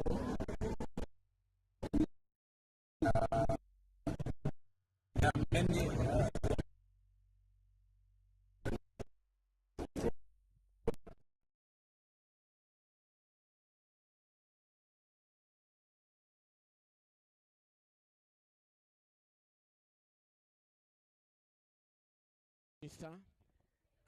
and Minister of East African Affairs, Right Honorable Rebecca Alitwala Kadaga, na Honorable Minister of State for Trade, Harriet Ntabazi, wameshafika kwa podium, na tunangojea mgeni wetu rasmi afike tuanze kabisa. Lakini sasa tunasikiliza muziki kutoka Kenya. Leo ni siku ya Kenya na tutapata maonesho kutoka kwa Wakenya na tutapata mazungumzo ama speeches ndogo hivi, alafu tutaelezea kitu ambao itafata. Asante sana basibo ne banyabo, tudamu kubaniriza ku lunaku luno olw'Abakenya, olw'Abannakenya olwaleero. Mujjukira bulungi nti twatandika lunaku lwa kutaano okubeera wano. Buli lunaku tubadde ne bannaffe nga balina olunaku olwabwe. Twatandika n'olunaku lw'Abannayuganda, bannaffe ne tubalaga ki kye tulinawo, era ne tuddako bannaffe Abatanzania ne batulaga ki kye balinawo. Twabadde n'Abarundi olunaku olwajjo ne batulaga ki kye balinawo. Olwaleero tuli ne Bannakenya. Enkya tujja kubeera ne bannaffe okuva e Rwanda nga batulaga ki kye balinawo. Ate tujja kuddako bannaffe aba South Sudan, nabo bajja kutulaga ki kye balinawo ennaku nga bwe zigenda zeddiriŋŋana. Mu nkola y'emu ne bannaffe okuva e DRC nabo tujja kubaaniriza era nabo batulage ki kye balinawo. Omugenyi waffe omukulu olwaleero ye minisita avunaanyizibwa ku nsonga za cooperatives ne bizinesi zaffe zino entonotono okuzikuza, Honorable Simon K. Chelugui EGH ya mugenyi waffe omukulu okuva e Kenya. Era nga already wetwogerera maama waffe avunaanyizibwa ku nsonga za business, avunaanyizibwa ku nsonga za East African Community Affairs, ate nga ye First Deputy Prime Minister yatuuse dda waali. Twongera okumwaniriza, mwebale nnyo okumwaniriza, lwe yali wano yatusuubiza nti ajja kudda nate alambule emidaala gino, era ekisuubizo kye akituukiriza, akomyewo olunaku olwaleero. Tali yekka, ne minisita waffe ow'ebyobusuubuzi, Minister of State for Trade, Honorable Harriet Ntabazi, naye already waali. Tumwaniriza nnyo, tusanyuse nnyo okubalaba kubanga bali wano ku lwaffe. Basibo ne bannyabo, nga bwe ŋŋambye omukolo gwa Bannakenya olunaku olwaleero bagenda kutulaga ki kye balinawo. Balina omwoleso gwe bagenda okutulaga, bagenda otulaga ebintu bingi. Kale n'olw'ensonga eyo kyandibadde kyavunaanyizibwa ne tusembera kumpi, kubanga tulina okulaba bannaffe bye balina. Bwe tutasembera kumpi tetujja kumanya Bannakenya balina ki, kuba bazze kulaga ffe, tebazze kulaga bo, tebazze kweraga. Kuba bwe babeera wano Bannakenya bokka ate Bannayuganda ne tubeera ebbali, baba bazze kulaga biki bye tusobola okusuubula e Kenya. N'olw'ensonga eyo tubasaba Bannayuganda yonna gye muli musembere kumpi, tulinda omugenyi waffe avudde Kenya, then oluvannyuma tulabe ki ekigenda mu maaso. Ladies and gentlemen, we are waiting for the chief guest today, who is the Cabinet Secretary, Minister of Cooperatives and MSMEs Development, Honorable Simon K. Chelugui, EGH. Today is Kenya Day, we all know, and we want to see what the Kenyans have for us. It's better that we all gather here so that we know what we can get from Kenyans, what the Kenyans have to offer. This is a day when we get to know what our friends in the East African communities have to show us. Already with us is the First Deputy Prime Minister and Minister of East African Community Affairs, Right Honorable Rebecca Alitwala Kadaga. Also with us is the Honorable Minister of State for Trade, Honorable Harriet Ntabazi. Very grateful for they've made time to be here with us. You remember, this is the second time the Honorable Rebecca Kadaga is visiting us. She promised, you remember, the last time she was here, that she would be coming back the second time. And indeed, she has kept her promise. And she's been for the second time. Thank you very much. Wakenya, tuendelee mbele na miziki.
Who's behind?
Sawa.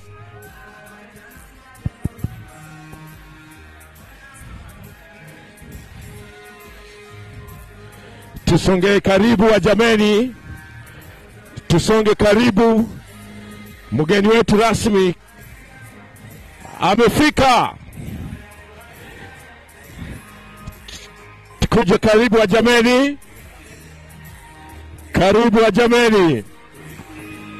Nsaba tusembere basibone banyabo. Let's get closer, ladies and gentlemen. Asante sana. Karibu siku ya Kenya. Kenya oye!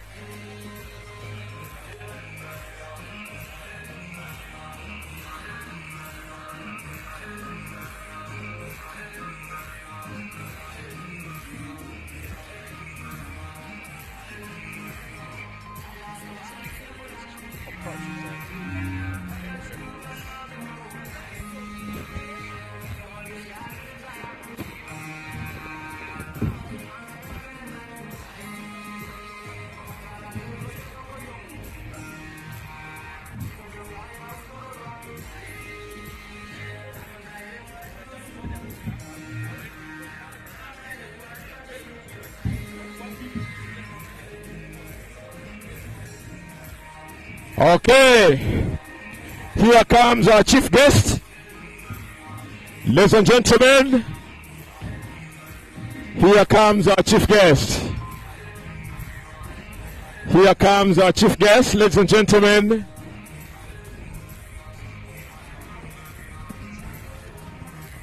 Okay. Okay. Hebu tusongeni wajameni. Tusongeni karibu wajameni.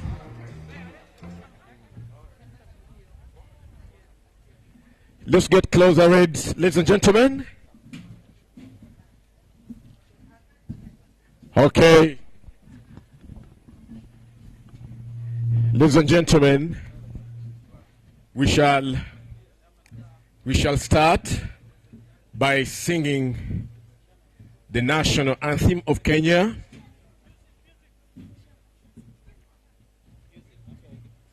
Weka music kwanza.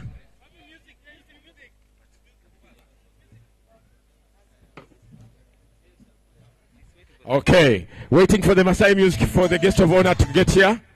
Okay.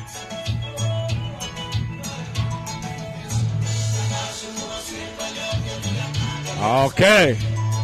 The chief guest. Aba. Yes.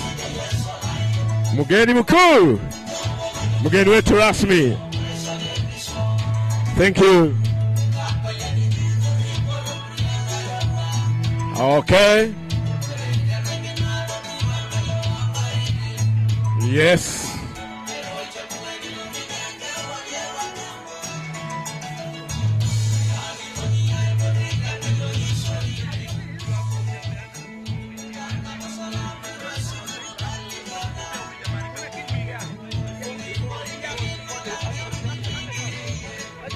I'll call you for entertainment. Not now, you are confusing my program. Yeah, I have a program to follow. Okay.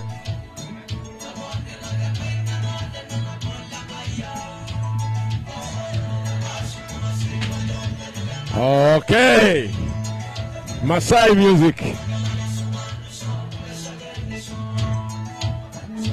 Asante.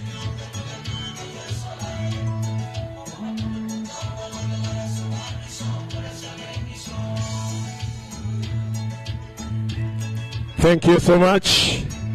Asante sana. Okay, DJ punguza. Thank you. Before we sit, ladies and gentlemen, may we have the national anthem of Kenya sung, followed by the East African Community Anthem.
Mashariki, tuwezeshe kuishi kwa amani, tutimize na malengo yetu.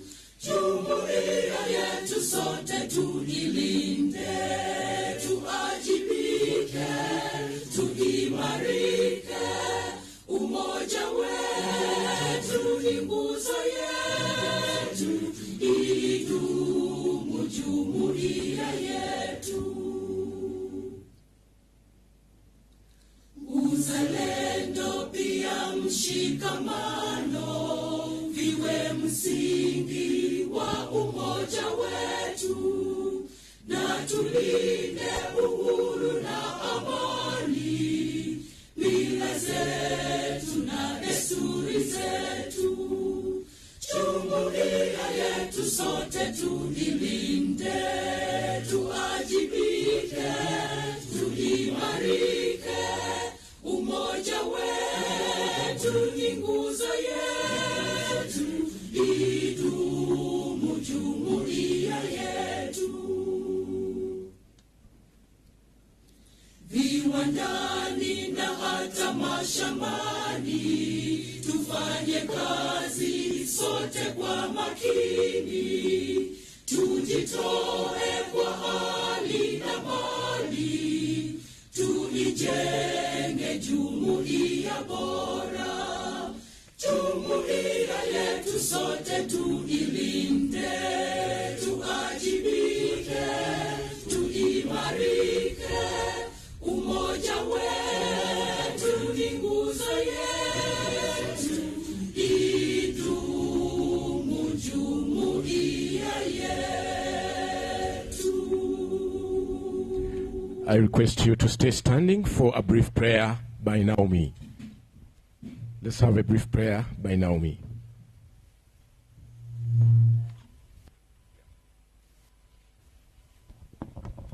Let us bow down for a word of prayer. Mighty and everlasting Father, we once again come before you this afternoon. We want to thank you because of your grace. We want to thank you because of your love. We want to thank you even because of the gift of life. Thank you even because of the good environment, the good weather that you have accredited unto us today. Thank you, Jehovah, even because of what is ahead of us this afternoon. We commit everything before you, and we pray that you may take preeminence. We pray this shortly, believing and trusting in Jesus' name.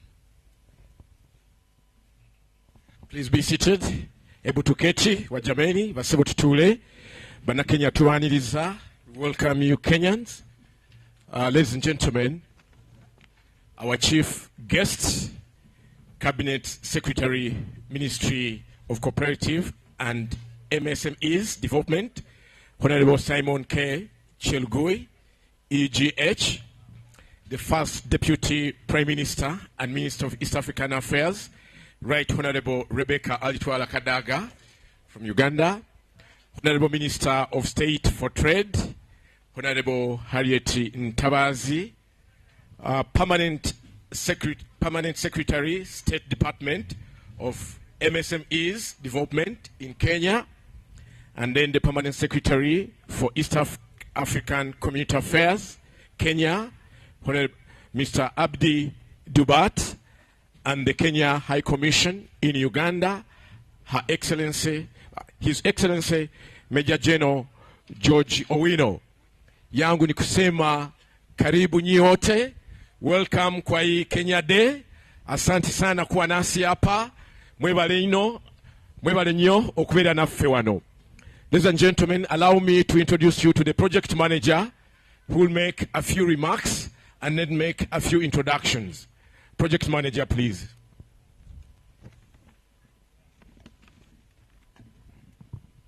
Thank you very much, Bwana MC. Honorable Chief Guest of the Day, the Minister for Micro and Small Enterprises and Cooperative Development from Kenya, all protocols observed from Kenya, all the delegation from Kenya, and the Minister for Trade and the Minister for EAC from the Republic of Uganda. Amjambo tena. Amjambo. The reason why I've taken this microphone is because I know Kenya. Mnakuanga mmechangamka, si kweli? Ama leo mjachangamka? Mmechangamka? Before we start this program, DJ, give me Najivunia Kenya. DJ, nataka kusikia energy, positive energy from Kenya. Aha. Taifa letu tukufu, Kenya tunayoipenda.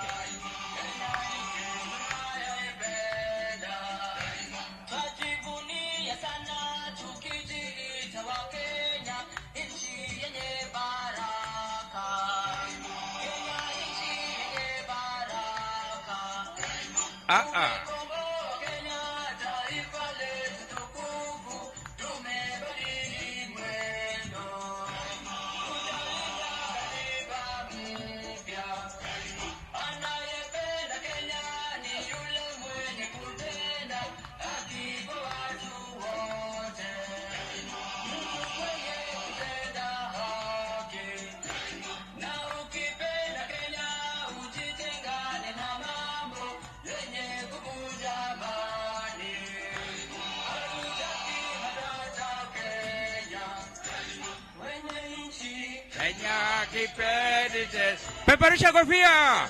Peperusha kofia! Wapi Kenya?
Aha. Very good. Wapi mikono juu? Wa Kenya. Wapi nduru ya Kenya? Very good.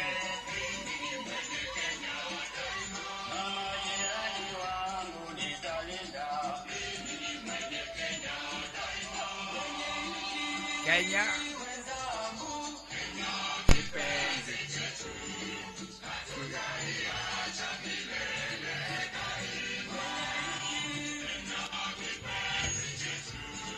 Sawa. Asanti sana wa Kenya. Asanti. Okay. That is just the beginning. Briefly, we still having Kenyans to entertain us. We have that on the program. We have a fashion show from Kenyans. We'll be doing that according to the timetable, according to the program. Over to you, project manager. Asante sana wa Kenya. Now I feel live. Hiyo ndio spirit yenyu ama namna gani? Wa Kenya hoye! Wakenya hoye! Kenya Day hoye! Waziri wetu wa MSMEs hoye! PS wetu wa MSMEs hoye! PS wetu wa EAC hoye! Chairman wetu wa Senate on Trade hoye! Deputy Secretary General wa EAC hoye! Ministers wa Trade na EAC wa Uganda hoye! All dignitaries present hoye! Asanteni sana. So we are going to have a very brief introductions and the greetings from the partner states who are here. chief guests, you're not here alone. You're here with 7 countries, and they will also be greetings from their places. I would like to call upon the chairman of SIMSEO Kenya to make some brief remarks. Chairman.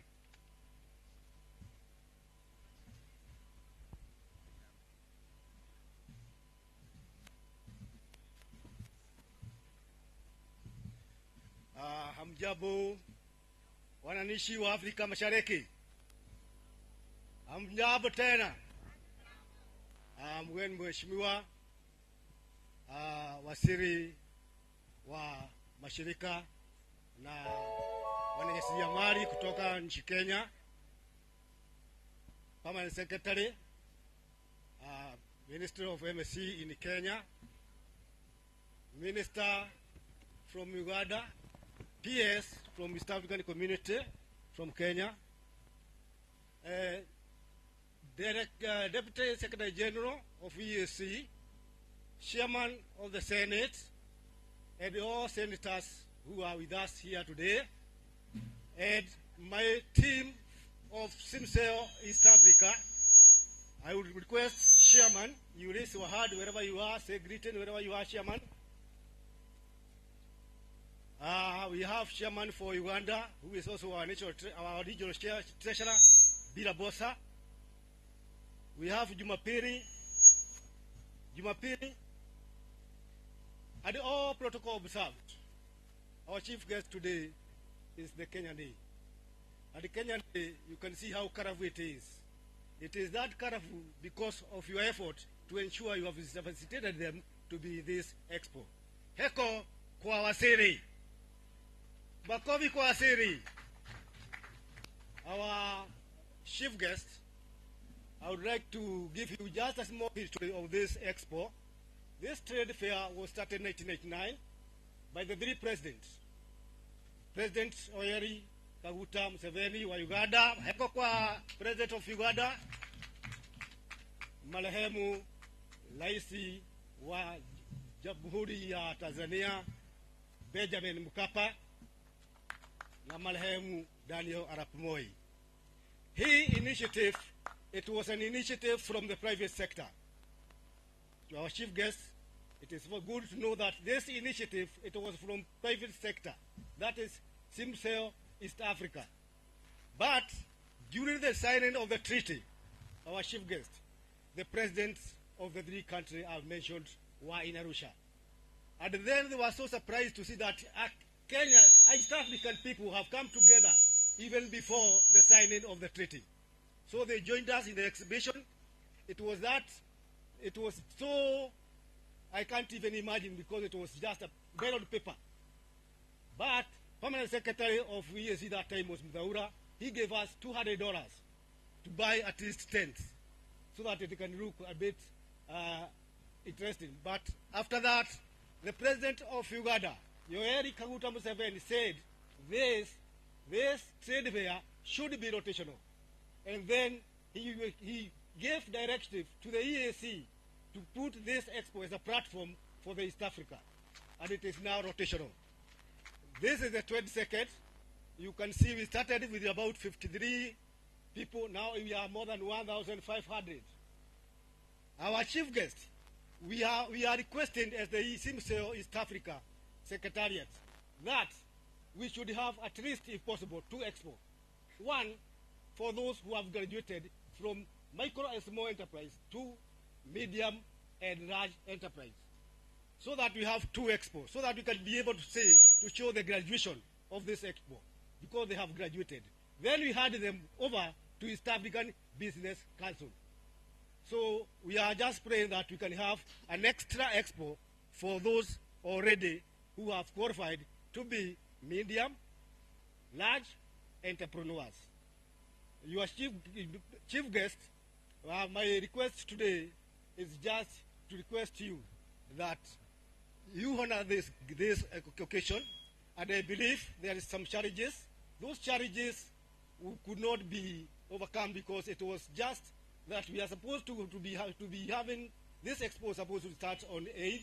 By 7 it was supposed to be ready, but because there was a state function here, we could not not start at 7. It is a thing which was beyond our control. Our chief guest, we have talked about advertisement, and it's high time that advertisement budget, they should go back to the EAC where it was, because now we can see that things are not moving the way they were moving when the budget of advertisement was in the EAC.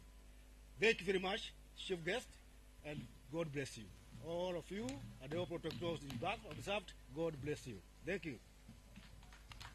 Asante sana. Hiyo ilikuwa ni remarks from the chairman of the Symposium Kenya chapter. Chief guest, it's with a lot of respect and all protocols observed that the Republic of Uganda has requested that the Right Honorable Minister, the First Deputy Prime Minister and Minister for EAC Affairs to give a brief remark because of another very pressing engagement. Please.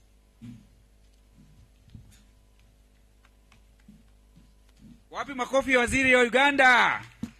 Very good.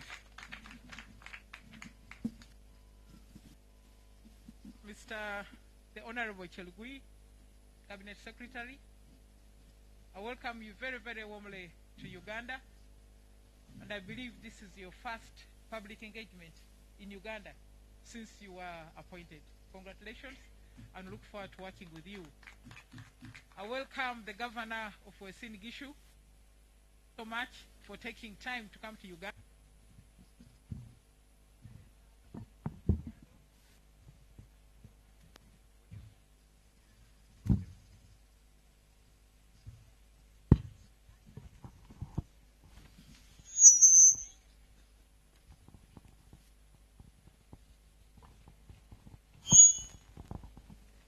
I welcome the Senator from Kajiado. Thank you for making the trip to Uganda. The permanent secretaries of the small and medium enterprises, the PS of East African Community, the chair of trade, and the entire huge Kenya delegation. The fact that you have come in big numbers shows your commitment to the East African community. I'm sorry that I'm disrupting the program, because at my office there is another occasion related to the community.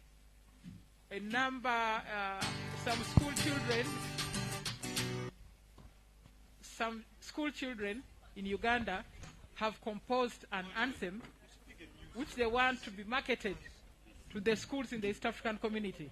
So I'm going to my office to receive the People's Defense Forces who are going to play that anthem, so that we can escalate it to the Sectoral Council, to the Council of Ministers, and then to the summit, so that is adopted as a school anthem of the East African community. It's a pleasure for us to have you here. Thank you for coming to Uganda. There's a lot that's going on here. And Honorable Cabinet Secretary, at the last Council of Ministers, we were concerned about the level of trade volumes between our countries as a region, and we need to improve it. You have seen the stores, you have seen the products. We don't need to go outside East Africa to buy and sell things. Everything that's necessary is here and can be accessible to the people of East Africa. Now, I look forward to one day to having a borderless East Africa. I remember one day I was driving from Arusha to Nairobi, and I reached Namanga. I had my East African passport, and they asked, despite seeing my passport, they asked me who I am. I said I'm the Minister for East Africa, and then they said, where are you going? I said I'm going to Nairobi. What are you going to do in Nairobi? I said, you know, I found it. I said, I'm going to see my counterpart, the Minister for East Africa. How long will you stay there? I said, I'm coming back in the evening. You know, I found all those questions unnecessary, because the fact that I had the East African passport should have been enough. So I look for, and I know that other East Africans have suffered the same fate, being asked, where are you going? How long will you be here? How much money have you brought? How will you live here? etc. I think those are things that we need to work and remove. The non-tariff barriers still comprise a problem, and I'm looking forward to us handling them together. The chair of the Uganda chapter on Monday talked about a permanent ground. I took the matter to cabinet. We are going to discuss it and see what to do. The chair of Kenya has said some things that we need to do about the budget at the community. We shall be going for a meeting of the Council of Ministers. I know that the Cabinet Secretary is here. I'm also here. Our PS is here. We shall be able to deal with those issues and ensure that we move this process forward. So I will leave the Minister of State for Trade take charge of the Uganda delegation, and she will be the one to invite. Otherwise, I'm happy to see you. Thank you for coming. Enjoy your stay. And after here, please tour Uganda. The weekend is coming. Please tour. You can even remain for Christmas. We shall be happy to have you. Thank you very much. Oh, I wanted to donate a special drink. What is the tamarind? I want to donate the tamarind drink to the minister. Minister, this is from the tamarind tree. Completely natural. I think that when you take it, you see the energy. Yes. Thank you. Thank you, sir.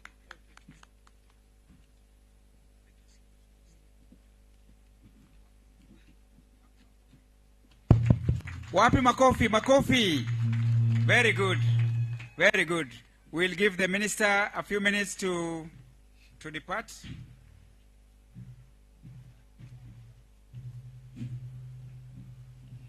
The representative from Burundi, please be near. DRC, Rwanda, South Sudan, United Republic of Tanzania.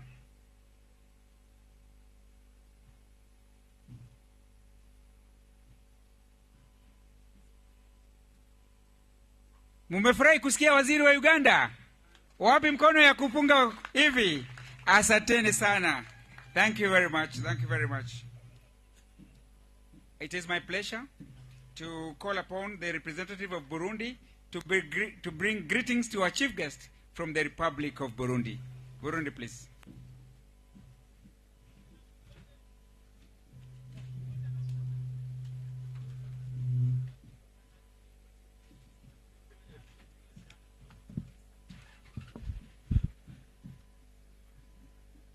Kenya oye! Kenya oye! Burundi oye! Rwanda oye! Tanzania oye! Uganda oye! East Africa oye! Okay. Mheshimiwa mgeni rasmi na waheshimiwa wote mko hapa, tunawasalimu kwa niaba ya Warundi na wa exhibitors wako hapa na Warundi wote turabaramukije. Amahoro, amahoro. Ego.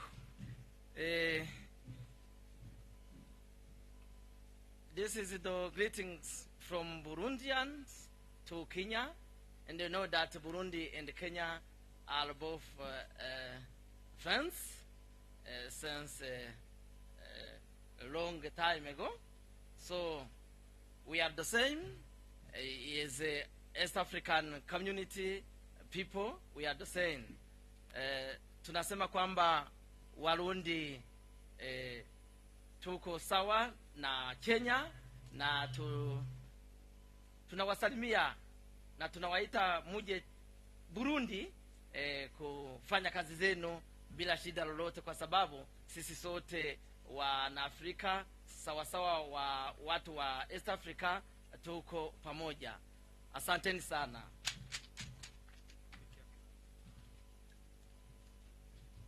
Asante sana Burundi. Thank you very much Burundi. Wa Kenya mumekaribishwa Burundi kufanya biashara. Mmefurahi? Wapi hiyo? Si nyinyi watu businessmen? Asanteni sana. We need to hear greetings from the Republic of DRC, Congo. Thank you very much. Greetings.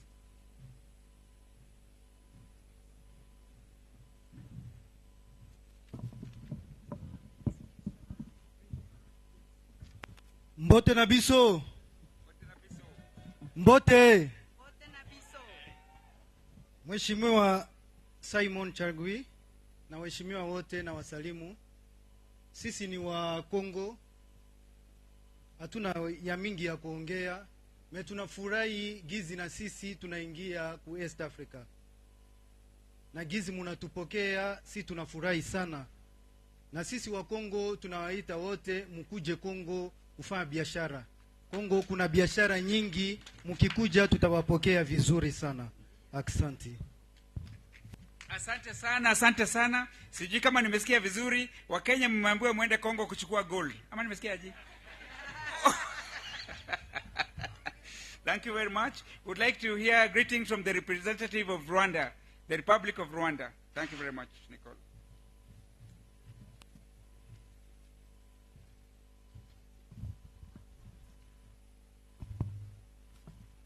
Our chief guests, honorable ministers, ladies and gentlemen, good afternoon. It's a great pleasure to be here celebrating Kenyan Days. So, on behalf of my country, government of Rwanda, I thank you for how well you organize your day. It's a wonderful one, which is very important opportunity to showcase what you're doing, including made in Kenya products. So welcome here in Rwanda to Kampala. We thank you very much. Asante sana. Thank you very much. We are widening and deepening regional integration. Si kusikia vizuri vile wamesema, lakini wamesema population bado inaendelea kukua. Mnakaribishwa sana huko. Asante sana. Representative from South Sudan? Representation from South Sudan. Thank you very much.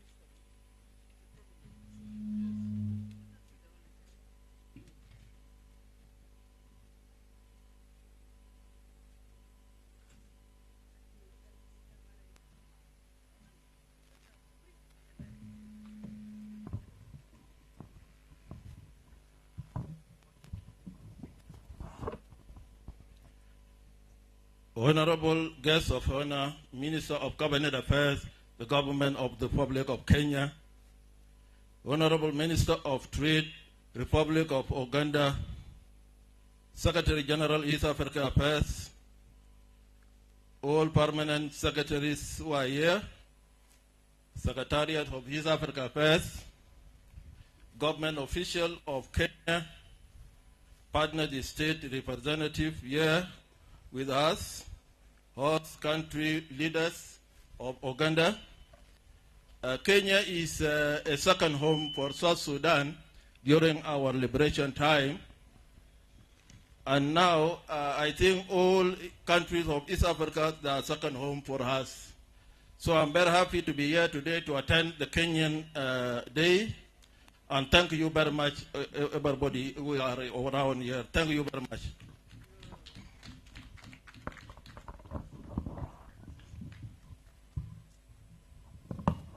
Thank you very much. Representation from the South Sudan. I hear that you have invited the Kenyans to go to South Sudan to pick the shea butter in plenty, if I can interpret on that one. Thank you very much. We need the representation now from the United Republic of Tanzania.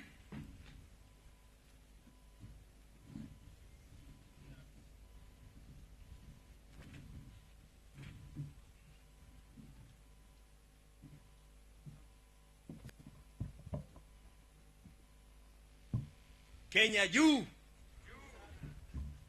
Mheshimiwa mgeni rasmi, Mheshimiwa mawaziri, makatibu wakuu na viongozi wote mliopo hapa, wageni walikwa, mabibi na mabwana, itifaki imezingatiwa.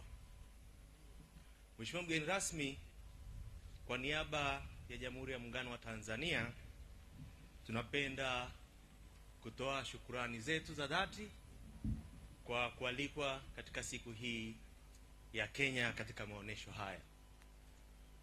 Mheshimiwa mgeni rasmi, sisi wa Tanzania tumejifunza sana kupitia wajasiriamali wa Kenya, na tumebaini kwamba nchi ya Kenya ina fursa nyingi sana na utajiri mwingi ambapo sisi wa Tanzania tunaweza tukatumia fursa hizo kuleta maendeleo katika Jumuiya ya Afrika Mashariki.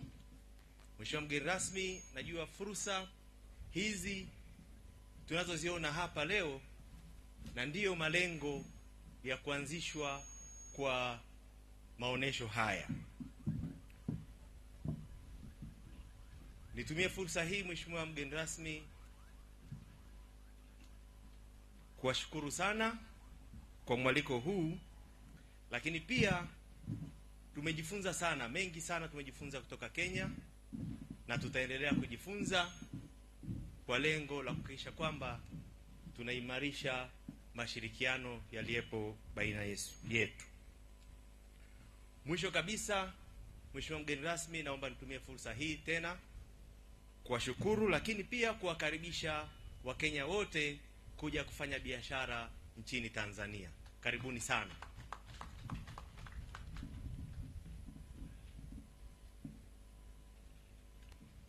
Asante sana. Thank you very much, United Republic of Tanzania.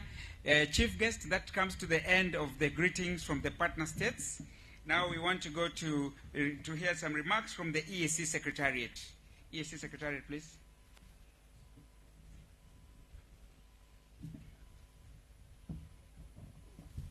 Honorable Chief Guest, I would like to take this opportunity to bring greetings from the EAC Secretary General and his management, and also the staff of East Africa, and welcome you to this exhibition, which is the 22nd Trade Fair for the medium, small and medium enterprises here in Uganda. Allow me to also recognize the presence of the Minister of Trade, Minister of State for the Republic of Uganda. Thank you for joining us on this day for Kenya celebration. It's a very bright day. You've seen from the beginning, we witnessed the dances, the culture of Kenya. It is a manifestation of regional integration, leave alone trade, but also cultural integration among the East Africans. Honorable Minister, your presence here is a manifestation that you are committed to the support of the medium enterprise, the trade that we are looking at right now, and also to the regional integration. I am happy that you moved around the stores and the stands, and you are able to witness that there are quite a number of items from the different countries. And Honorable Guest of Honor, it is for us to support the innovations that you have seen, the different art crafts, the textile, the ICT. You've seen that there is variety that we can use as East Africans to expand our markets. We are currently looking at the East African market, but we are also looking at the continental free trade area, and we therefore need to support our exhibitors for them to compete favorably to the continental market. Honorable Chief Guest, we have about 350 Kenyan exhibitors here, and you've also seen that they have quite a lot. And Honorable Minister, we note that since the time of establishing this Juakali, a lot has changed in terms of innovation, in terms of creativity. The way we started in 1999 is quite different, and the numbers have also increased, and they have also graduated from small to medium to big. You will notice that not all that were here in the past 22 years are still the same that we have today. So I would like to also recognize that the majority of the exhibitors here, 60% of them are women and youth, and that is something that we have to be proud about. Also, Honorable Guest of Honor, allow me to actually emphasize and reiterate that the annual regional trade fair remain our best hope as a community to increase intra-regional trade and exploit the numerous opportunities offered to us both at regional and national and continental level. Also, allow me to inform you that the Democratic Republic of Congo has is their first time to exhibit. You know, we have just admitted them, and the potential that the region brings for us as 7 partner states is something that we need to look out for. Honorable guest of honor, allow me to thank you once again and wish you all the best for the Kenyan Day. Thank you very much. Thank you very much, AEC Secretariat. You are our platform. You have given us the platform. We thank you very much for the support. Honorable Minister, we have now come to the juncture where we would like you to recognize the National Organizing Committee from the Republic of Kenya that has put this trade fair together on behalf of the Republic of Kenya. And I would like it to be very fast this way.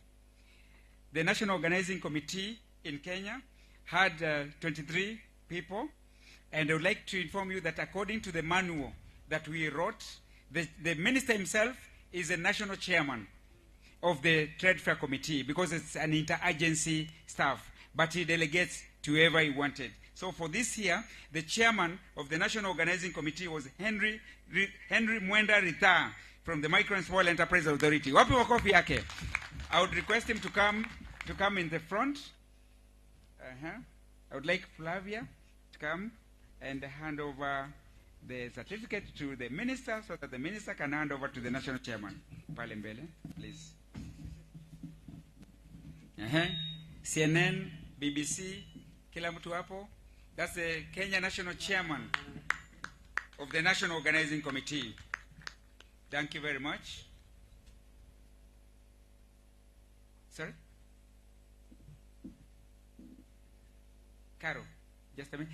Okay, the rapporteur for that National Organizing Committee was Caro. Caro Kioko, please join the podium for that. Thank you very much. I can assure you, Honorable Minister, that these two people put a lot of their energies for this to be what you have seen. Thank you very much. Thank you very much. Thank you very much. So very fast, Nicholas Gakiha, you can come in front here. Nicholas Gakiha, Sarah Chebet, Esau Ejamong, Rafael Mchama, Felix Kiplimo Kosgei, Patrick Muchuki Kamenyi, John Kehio, Gloria Kubai, Elisha Batuti from Strathmore, Justus Ondari, Evans Bolut, Elizabeth Mulei, Esther Gicheru, Patricia Kilonzo, Peter Wangombe, Sakina Asman, Nyamai Wangombe, Joyce Wanjiru, Kelvin Mugendi, Milka Madhuri, and Veronica. Please just stand there to be recognized. We'd like to give you the certificates as the minister, because you're many, the minister has given the chair and the rapporteur on your behalf. Mumesikia hizo majina ama nirudie? National Organizing Committee ya Kenya, wapi Patricia, wapi? Oh, ndio hao wanakuja eh? Nicholas Gakia, Sarah Chebet, Esau Emojang, Rafael Mchana, Felix Kipliumo, Patrick Muchikung, Kamenyi, John Kehio, Gloria Kubai, Elisha Bwatuti, Justus Sodari, Evans Bolut, Elizabeth Molei, Esther Gecheru, Patricia Kelonzo, Peter Wangombe, Sakina Asman, Nyamaya Wambua, Joyce Wanjiru, Kelvin Mugendi, Milka Mudhui, Veronica Kivengea. Asanteni sana. Kwa wale ambao labda wako bado kwa stalls ama bado wanauza ama they handle the knee, the others will take on their behalf. Where is Kehio? Kehio, pick those certificates on behalf of the National Steering Committee and we move on to the next. Mugeuke so that the minister can also have a photo with you kama tu amekaa tu hapo. Very good. Wapi certificates zenyu watuzioni kwa the camera? You have done a good job. I just want to inform your country and the minister that you really represented him accordingly. Thank you very much. Thank you very much. This marks the end of my period, and I would like a small interlude before I call the next MC from the DJ. DJ, Kenya kuna matata ama hakuna? Kenya kuna matata ama hakuna? Kenya kuna matata ama hakuna? Aya, DJ nipe Kenya kuna matata. DJ, kama uko tayari pia tunaweza move to the next one. Okay, ladies and gentlemen, Honorable Cabinet Minister and Minister of Trade, Uganda, PSAs present, and all the dignitaries here present. Today is Kenya Day, and Kenya is supposed to give. we're going to have some entertainment from Kenya, and they have a bit of fashions to show us. We shall give them a few minutes to see the fashion show and also have some bit of entertainment. Over to you, Kenyans. Can we have the entertainment, and then can we have the fashion show following? Basibone banyabo lunaku lwa bannakenya era nga kati saawa eno bannakenya bagenda tulagamuuko balina fashion show ate era nga bagenda kutuyimbiramu. Yes, DJ ngojea tunataka katika sasa. Okay, Wakenya tuko Kenya oye! Kweli hakuna matata Kenya. Okay, hawa ni Wakenya bwana.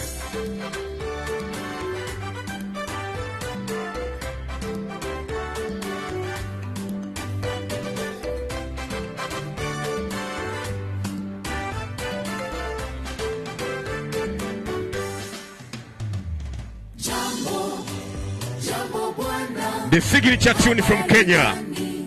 When you hear that, you know that is Kenya. We have also adopted it here in Uganda. Hakuna matata. Kenya nchi nzuri. Hakuna matata. Nchi ya kupendeza. Hakuna matata. Everything is well in Kenya. That is the interpretation. Buli chintu chiri mulala e Kenya, hakuna matata. Jambo bwana, habari gani? Okay. Sawa sawa. Asante sana. Hakuna matata kabisa Kenya. What a beautiful rhythm. For generations and generations, Kenya sing this theme. It's a signature tune. Every time you hear that, you know you're feeling Kenya. Tuungane, tulijenge, taifa letu. Ugomvi, tuweke kando, tukaribishe wageni wetu wa Kenya. Tuungane, tulijenge, taifa letu. Ugomvi, tuweke kando. Akaimba ko muliro kawulira. Omanya nti tuli Kenya. Hakuna matata. Kenya chiri mulala. Everything is well in Kenya. Nairobi, Mombasa, Kisumu. Hakuna matata. Nakuru na Kericho. Hakuna matata. All is well in Kenya. Hakuna matata. Kakamega, Bungoma. Hakuna matata. Jambo bwana, habari gani? Mzuri sana. Wageni wakaribishwa Kenya yetu. Hakuna matata. Na wananchi wote. Hakuna matata. Hata raisi wetu. Hakuna matata. Na viongozi wote. Hakuna matata. Ni wazalendo wote. Hakuna matata. Hakuna ukabila. Hakuna matata. Hebu tujeze salsa. Hakuna matata. Turuke Kimasai. Hakuna matata.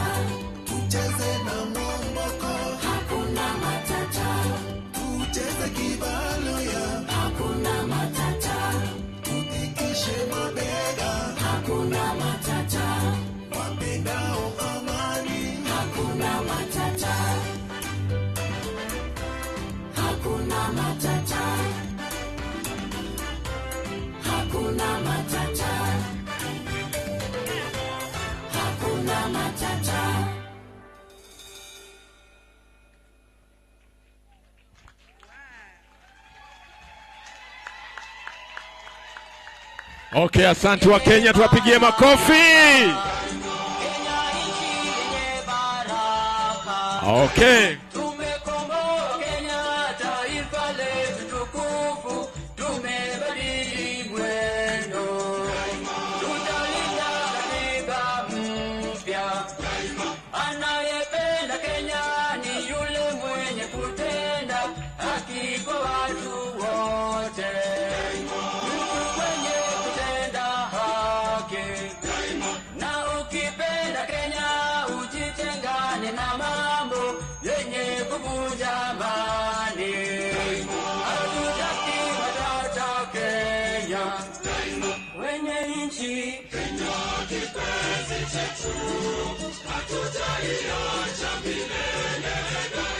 Very beautiful Kenya Day.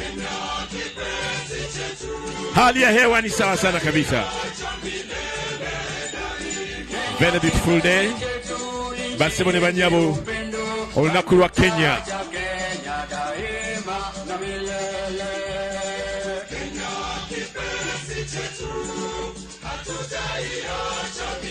Ekiro kya Kenya bojo.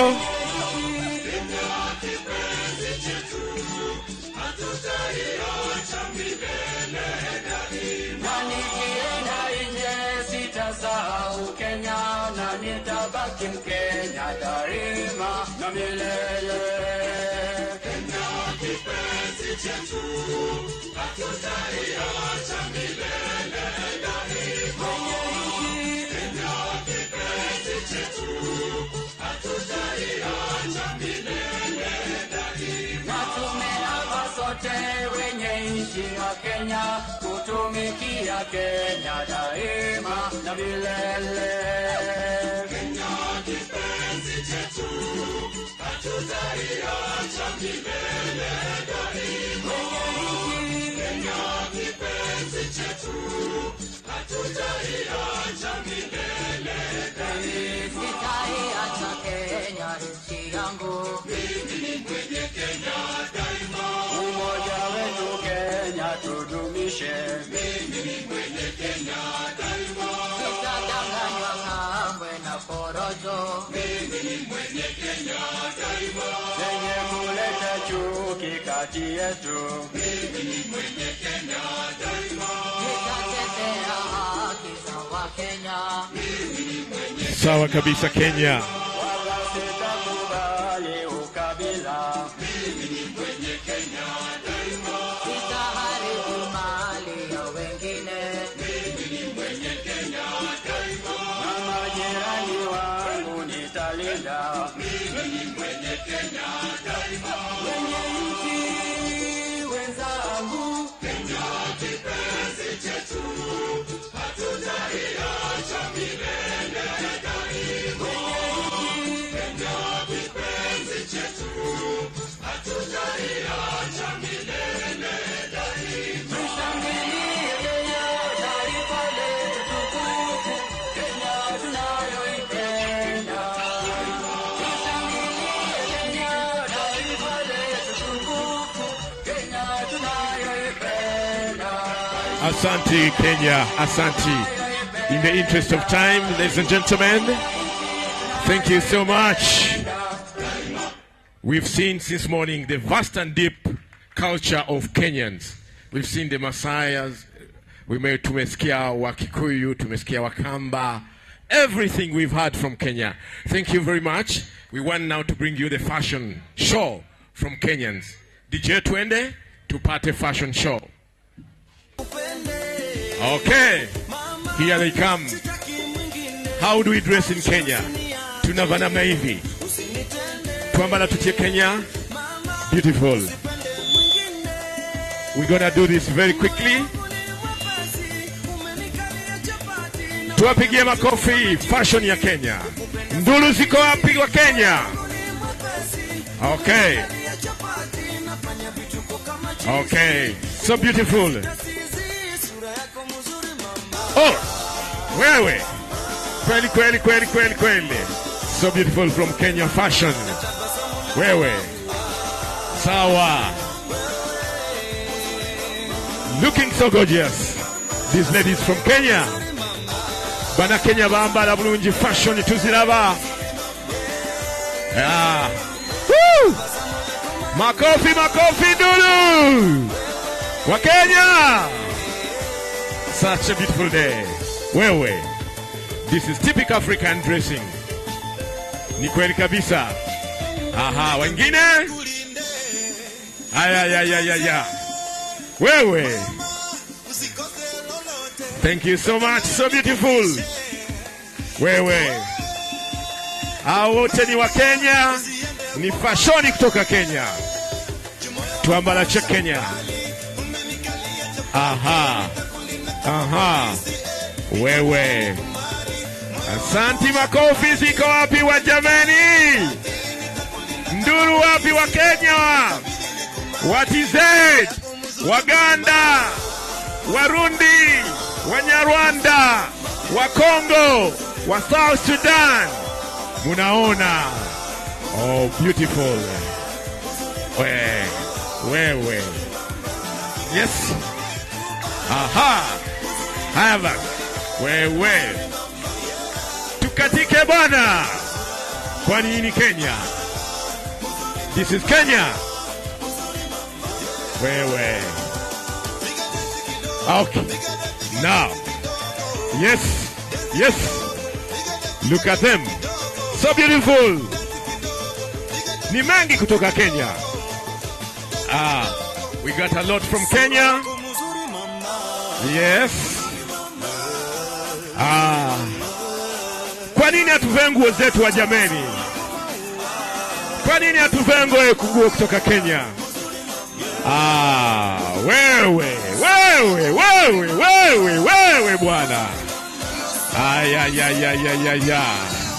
Mumependeza sana kabisa. Mumeng'aa kabisa. Haya. Oh, sawa. Na magentomeni, the gentlemen. Wa bwana. Wewe. Yes. Kweli kabisa. Amepatia ile pozi yenyewe. Aha. Hii ni Kenya kabisa. Na kesho nitanunua hiyo shati bwana.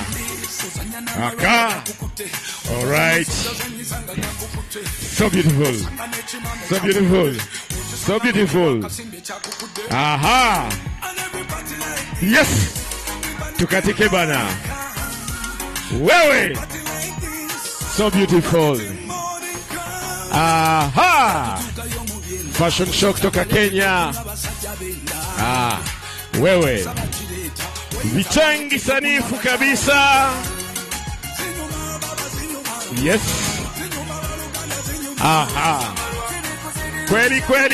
Kweli wa jameni Nduru. Kenya oye. Yamawe. Mwabare babashisha. Mubalaba banyumye. Oh, beautiful. Wewe na stulu zao. Kiti. Yes. Kenya on display. Asante sana kabisa. Okay. Wengine tena. Nguo ni mingi kutoka Kenya. We have a lot from Kenya. Binginye vive Kenya. Aha. Wow. Yes. Okay. Yes. Aha. Yes. Aha. Wewe. Kweli wa Kenya. Aha. We have quite a lot from Kenya. So beautiful. Na asante sana kabisa. Makofi kwake. Looking so gorgeous. Hizo zote ni fashion kutoka Kenya. Hata wa Kenya wameshangaa. Nduru wa Kenya bwana. Aha. Yes. Masai. All right. Kweli, kweli, kweli, kweli. Asante. Aha. Kweli, kweli, kweli, kweli. Leo ni siku ya Kenya. Kenya Day. Ni Kenya Day. Ni mingi kutoka Kenya. Yes. Vingi nyokuva e Kenya. Aha. Yes. Wewe. Aya. Okay. Very beautiful. Aha. Nimenge.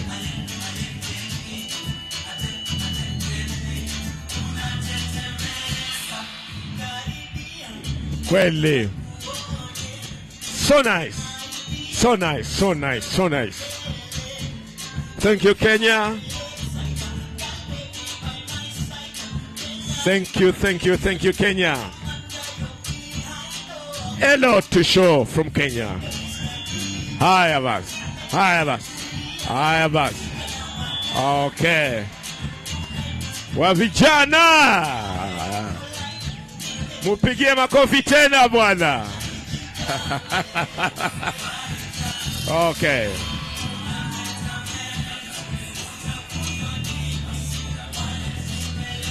Kweli, kweli, kweli.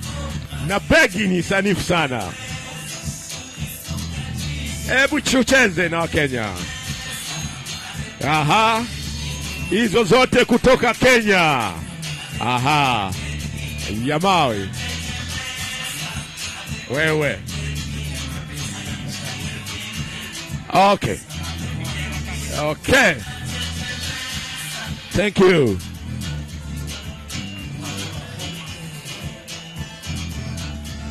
Hii yote ni Kenya. Wewe anakatika. Anakatika. Kweli. Ni kukatika. Na begi. Okay. Karibu tunafika mwisho wa hii fashion show. Hizi ndo begi. We're about to conclude. Okay. We are concluding.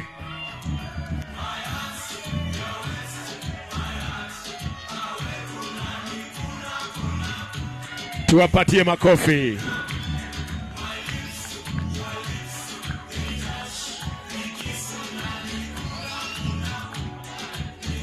Okay. Turkana. Aha. Thank you. Waturkana. Okay.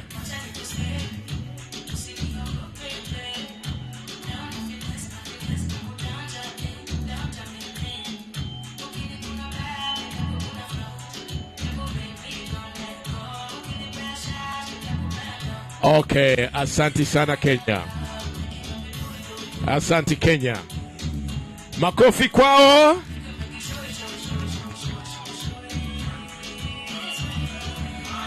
Tweyanziza nnyo Kenya. Murakoze cyane Kenya.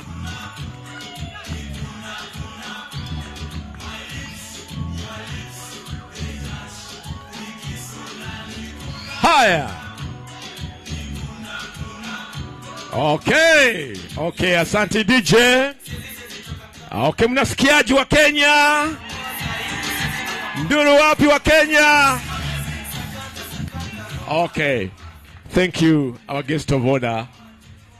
There's quite a lot we could see from Kenya, but because of time, we may not be able to go through everything. We are just having a brief fashion show.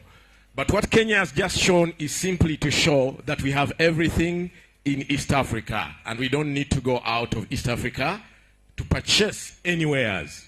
Thank you, Kenya. Ladies and gentlemen, the next speech is going to come from Dr. George Njega, SBDC. Dr. George, tumpigie makofi, anakuja Dr. George Njega. Samani kidogo. Asante sana MC. Makofi kwa MC. Makofi kabisa kwa MC. Asanteni sana. Chief guest, this is a period for official statements, and would like to hand over this session to the Director General of Micro and Small Enterprise Authority to take over the program from there. Thank you very much.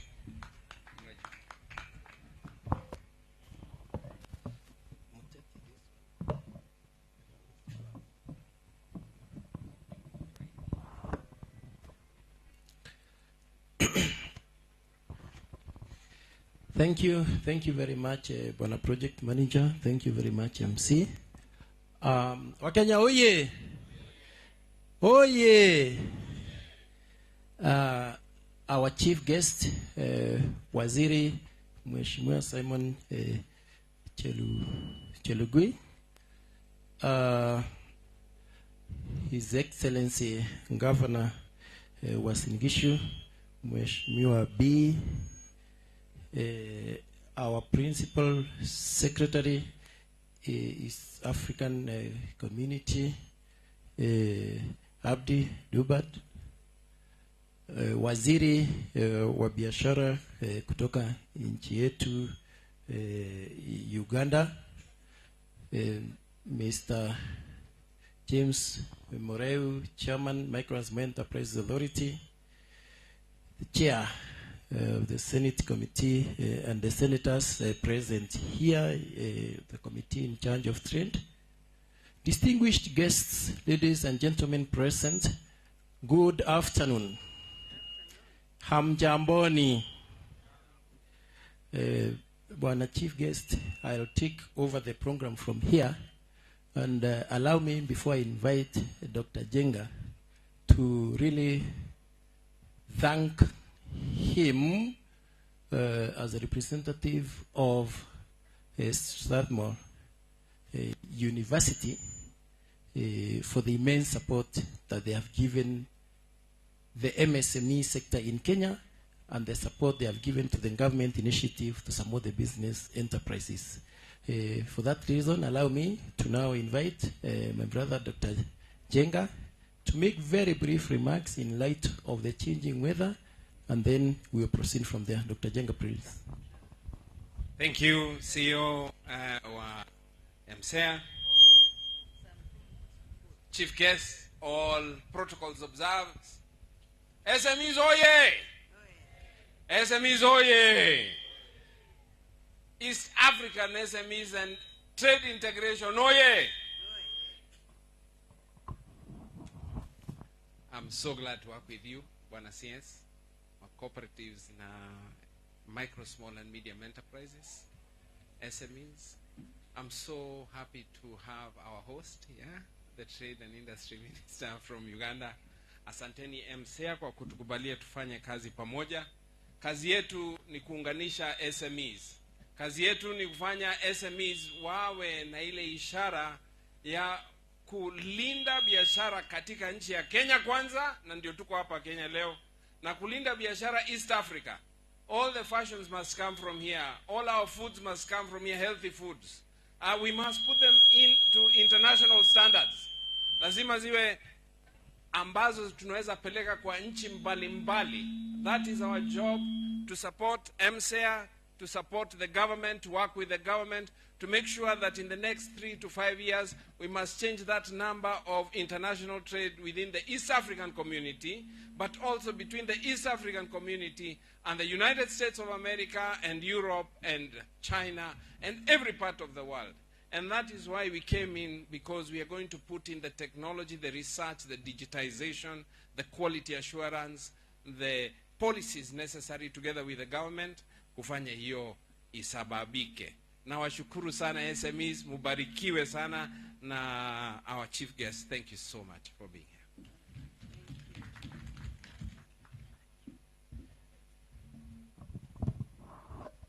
Thank you very much, Dr.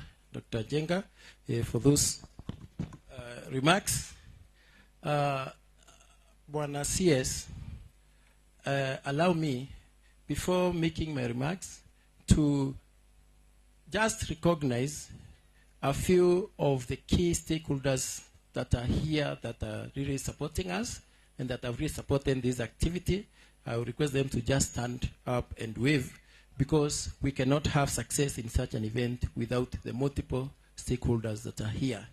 Allow me, CS, to appreciate the CECs that are present here from various counties. I know we have Uasin Gishu County, I know we have Nyamira County, we have Kisii County. Please stand and wave. Thank you very much, Mawaziri, for being with us here. Thank you very much.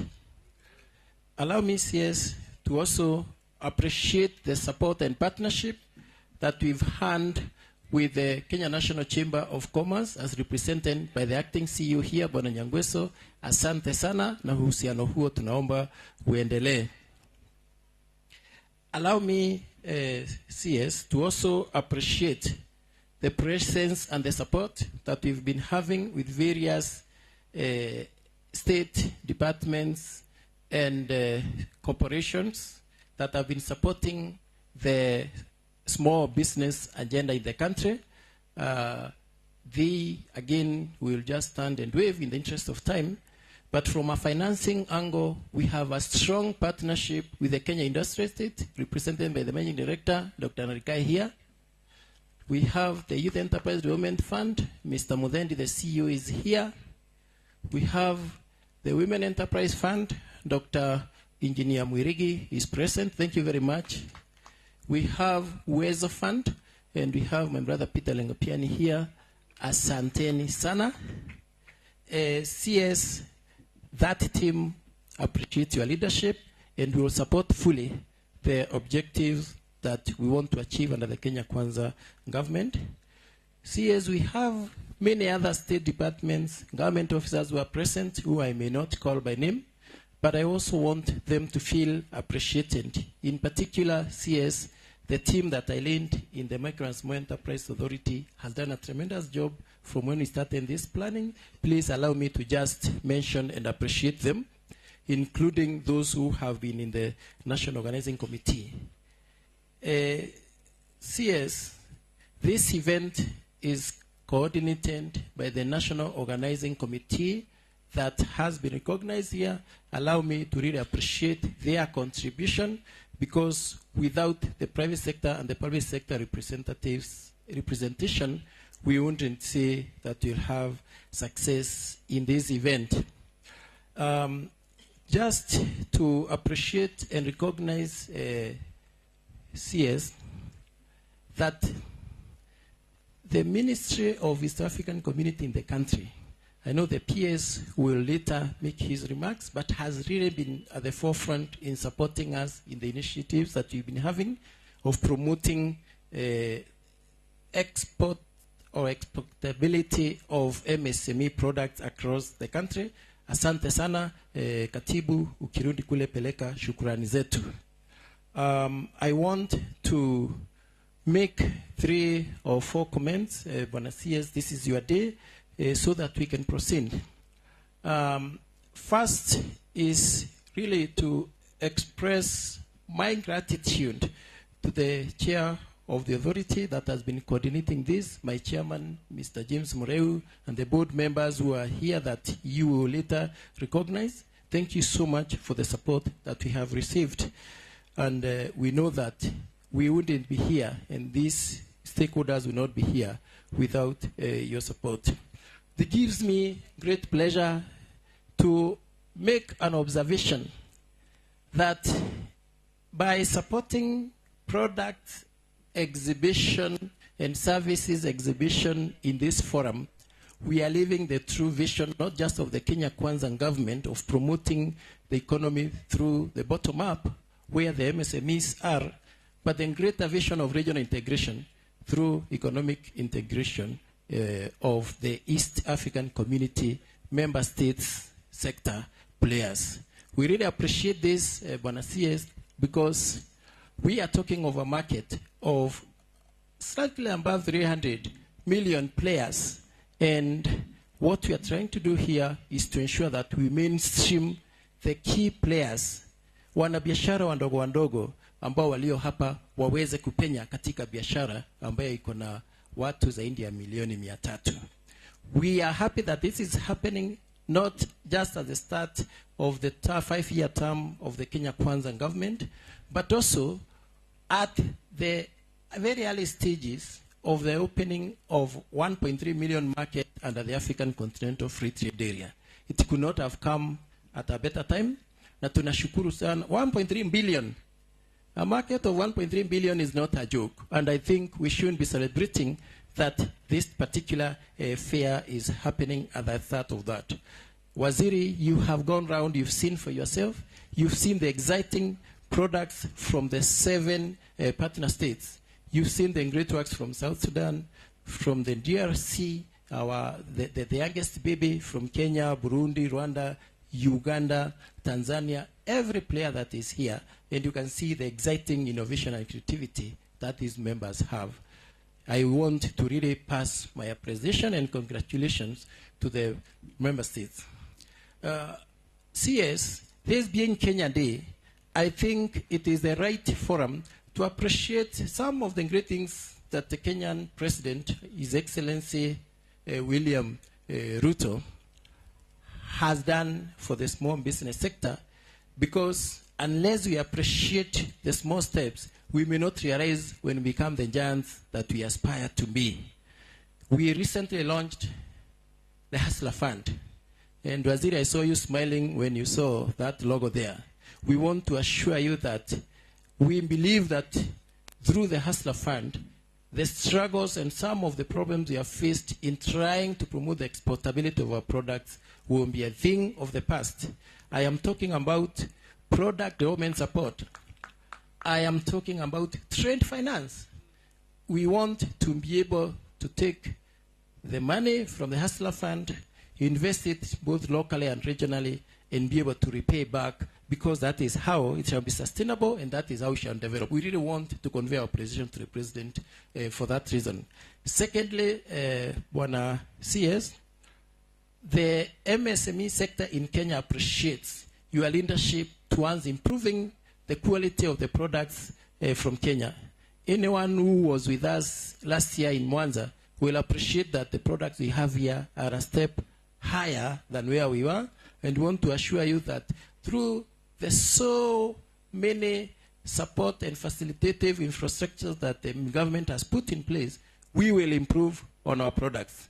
Na waziri, tuna hakika ya kwamba tukiwa na wewe, tukiwa na wizara ya EAC na wizara ya biashara, it will be easy to take this product to the market, not just in the exports like this, but further than that. Waziri, nataka kujulisha ya kwamba we want to propel these products in the digital space.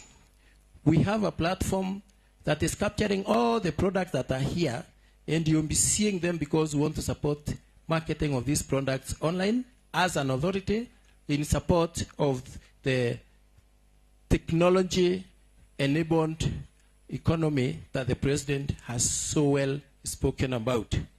I want to proceed towards closing and call upon our MSMEs. I want to see that we in government will create the right environment for what you want, for what is good.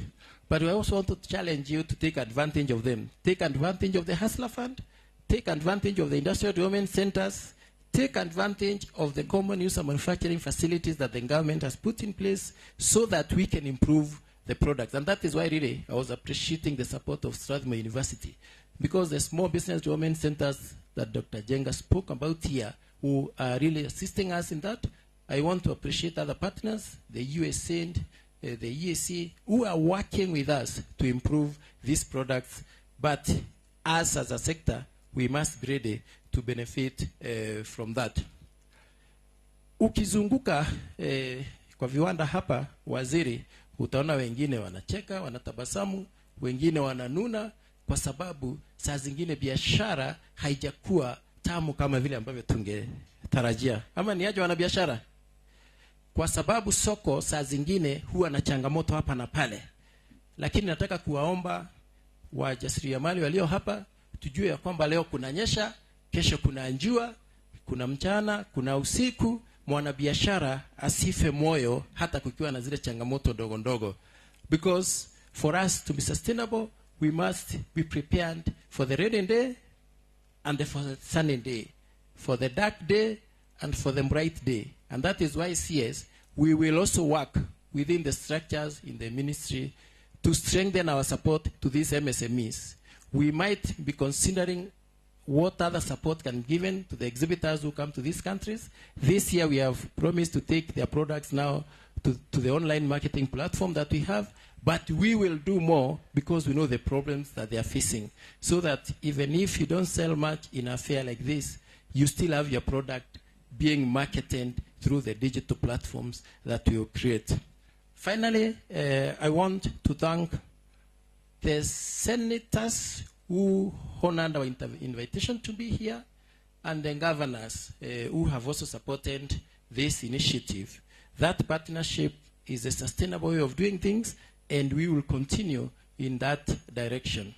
I want to end my speech there, and I invite Mr.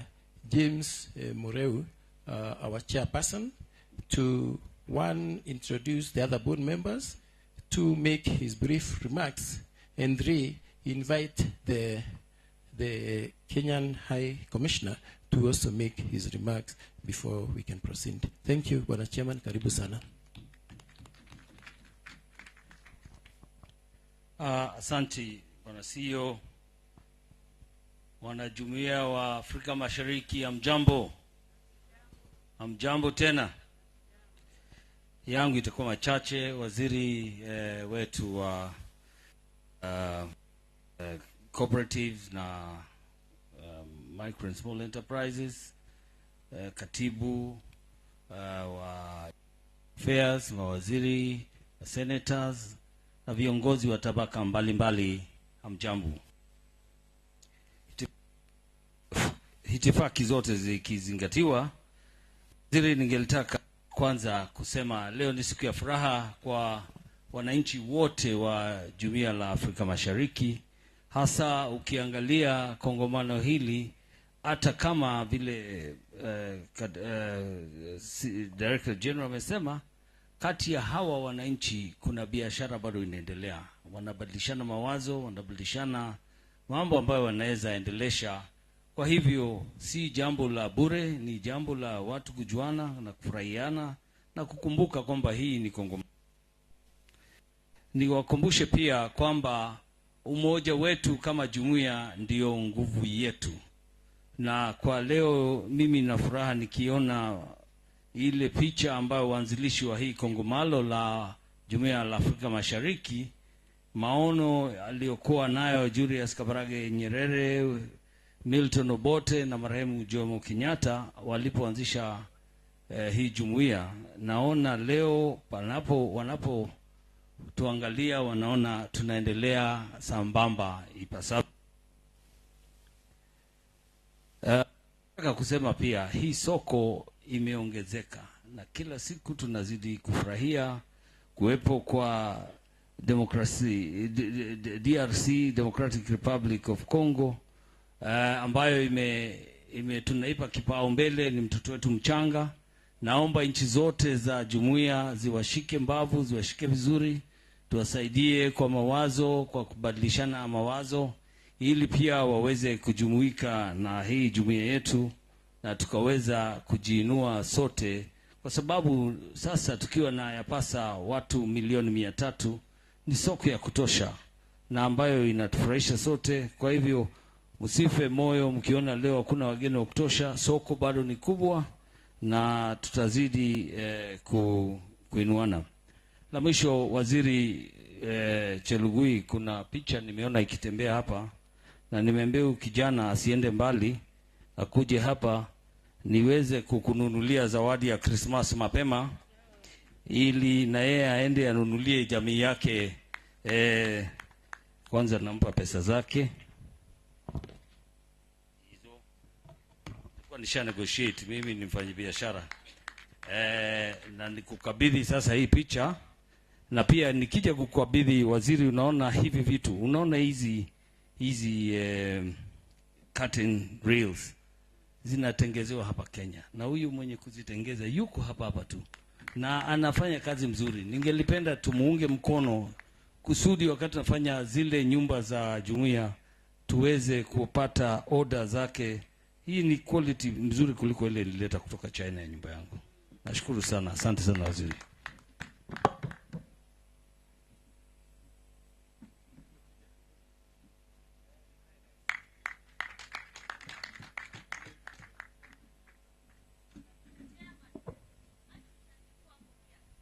Haya, artist akuja hapa basi. Haya, njoo, hii itakuwa picha ambayo utaweka kwa Facebook ama Bookface, uweze kuambia watu wewe ndio ulikabidhi waziri. Lakini utaniregeshea kidogo kama utatumia hii picha.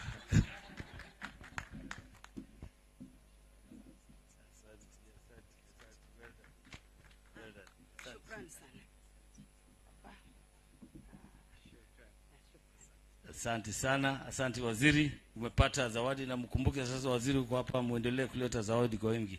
Asanteni sana, Mungu awabariki.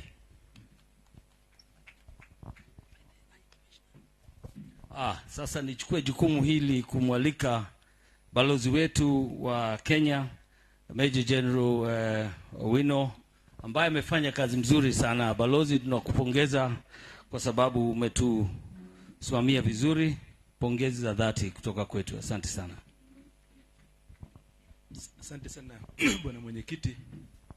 Our chief guest, the Cabinet Secretary for Cooperative and Small and Medium and Micro Enterprises, Honorable Simon Chelgui, the Minister for State for Trade and East African Community Affairs of Uganda,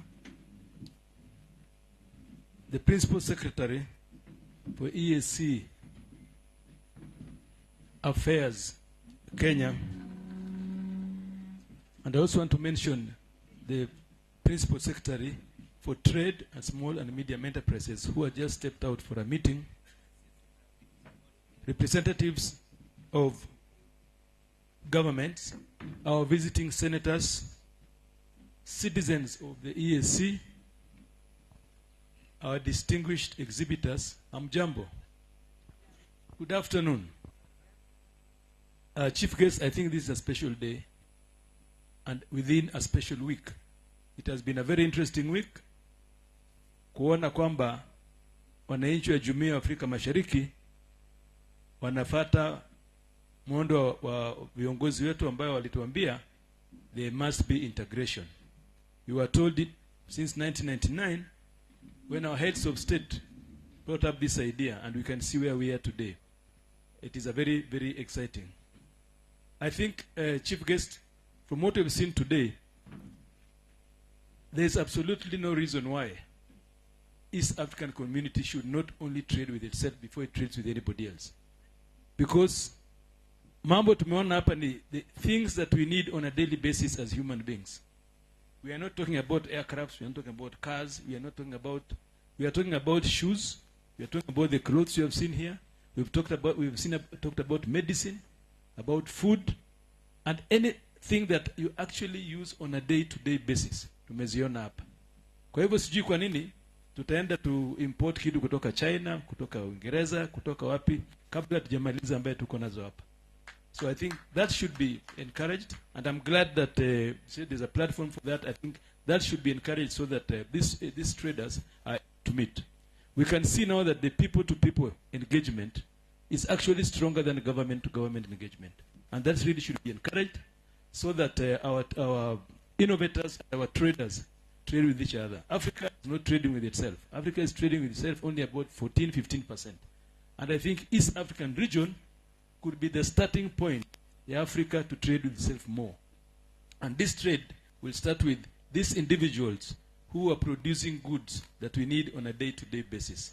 And therefore, Chief Guest, we want to thank your leadership for ensuring that this project goes on. And kwa waziri kutoka Uganda, we want to thank the government of Uganda for making this happen and for facilitating this so that we see what you have seen today. We can only wish success to all the exhibitors and pray that they'll do more and interact more and not only meet during exhibitions. As for Kenya High Commission, I want to say asanteni sana and thank you for all you have shown us. Asante sana. It's now my honor and duty to invite the Principal Secretary for East African Affairs Kenya, PS Abdi Dubat. Karibu. Let me just barge in this protocol in a minute. While busy presenting a Christmas gift, I forgot to introduce my directors. Allow me to break protocol and ask the directors that are here, Billy Bartaza and Madam Margaret Gitonga, who have worked with us, and also appreciate the management for putting together this facility, the CEO and your team. I really appreciate. I'm sorry I forgot. I think the gift overtook the excitement. Bwana Principal Secretary, karibu tafadhali.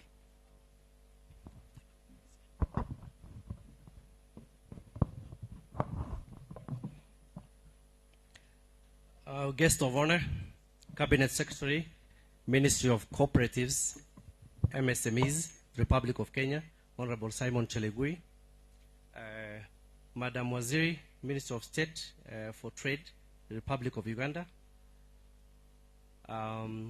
His Excellency the Governor, our senators who are present here, led by the chair, all government officials who are present, distinguished ladies and gentlemen, good afternoon. Before I start, I would like to pass greetings, because I'm here on behalf of my Cabinet Secretary, Ministry of East African Community, Arid, Semi-Arid Lands and Regional Development, Honorable Rebecca Miano, who could not be present because she's in Arusha attending to East African Community Affairs, and I'm here on her behalf. So greetings from my Waziri. Ladies and gentlemen, I am pleased to join you in this 22nd East African Community Micro, Small and Medium-Sized Enterprises Trade Fair, known as the Juakali or Nguvukazi exhibition.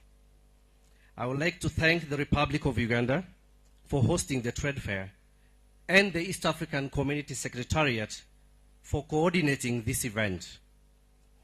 I also thank the 7 partner states through their ministries for the support extended to participants in the entire process, from mobilization of the exhibitors to facilitating transportation of the exhibitors to the trade fair. We recognize the private sector as the driver of the East African integration, and therefore thank the micro, small and medium-sized enterprises who offered to participate in the entire process to ensure success of the exhibition. Your participation in making this event happen is a demonstration of the collaboration and commitment of the public and the private sectors in the community to promote intra-East African community trade. For the past 21 years, the exhibition has been held annually. Significant milestones have been achieved among the MSMEs, including enhanced capacity of value addition, cross-border trade, and technology transfer. In this 22nd trade fair, we expect micro and small, medium-sized enterprises to exhibit more value-added products that demonstrate the capacity built from the past 21 exhibitions and the progress made in the community, just like the DG just alluded to. We therefore call upon all participants to view this exhibition as an opportunity for knowledge and technology transfer and building of new partnerships and relationships across the partner states and your colleagues in this trade fair.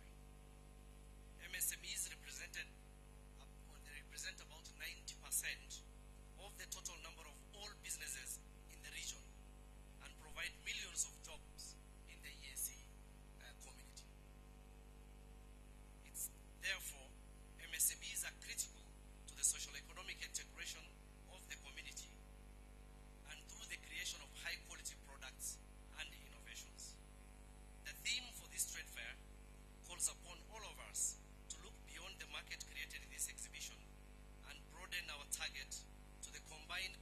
population of about 300 million in this East African Community region.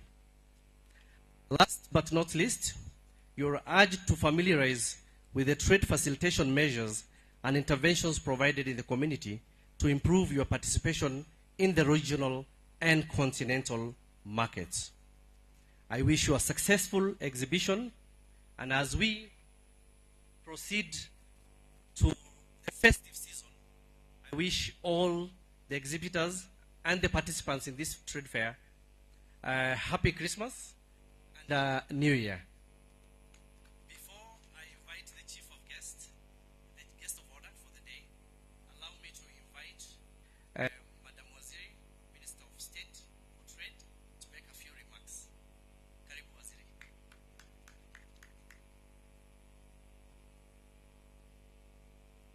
Thank you so much, my brother.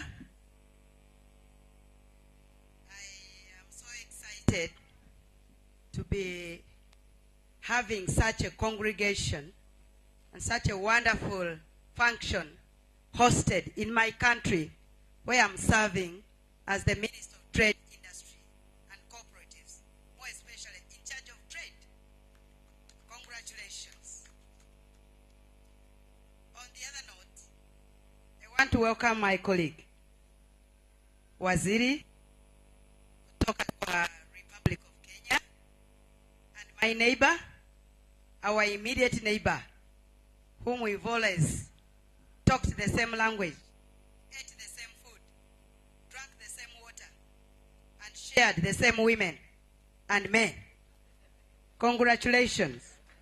Thank you for coming. This function has not been an easy one. That's why you see a whole team, because the preparations could not be managed by only the ministries of trade, mine and yours. But we had to incorporate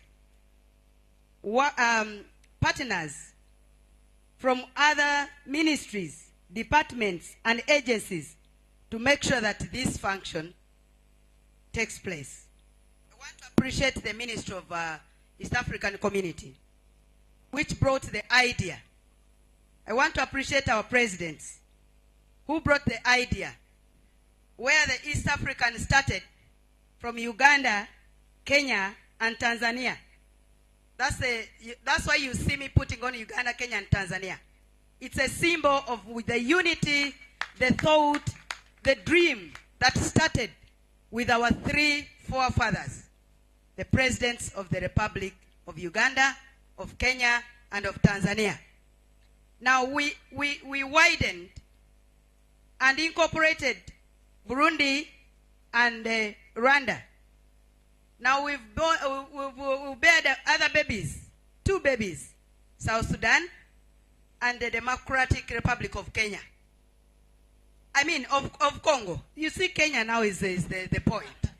Oh, Kenya is now the point. Now, the Democratic Republic of Congo is our baby with a huge population. So, I would like to welcome each one of you. Kenyans, hamjambo. Karibu sana.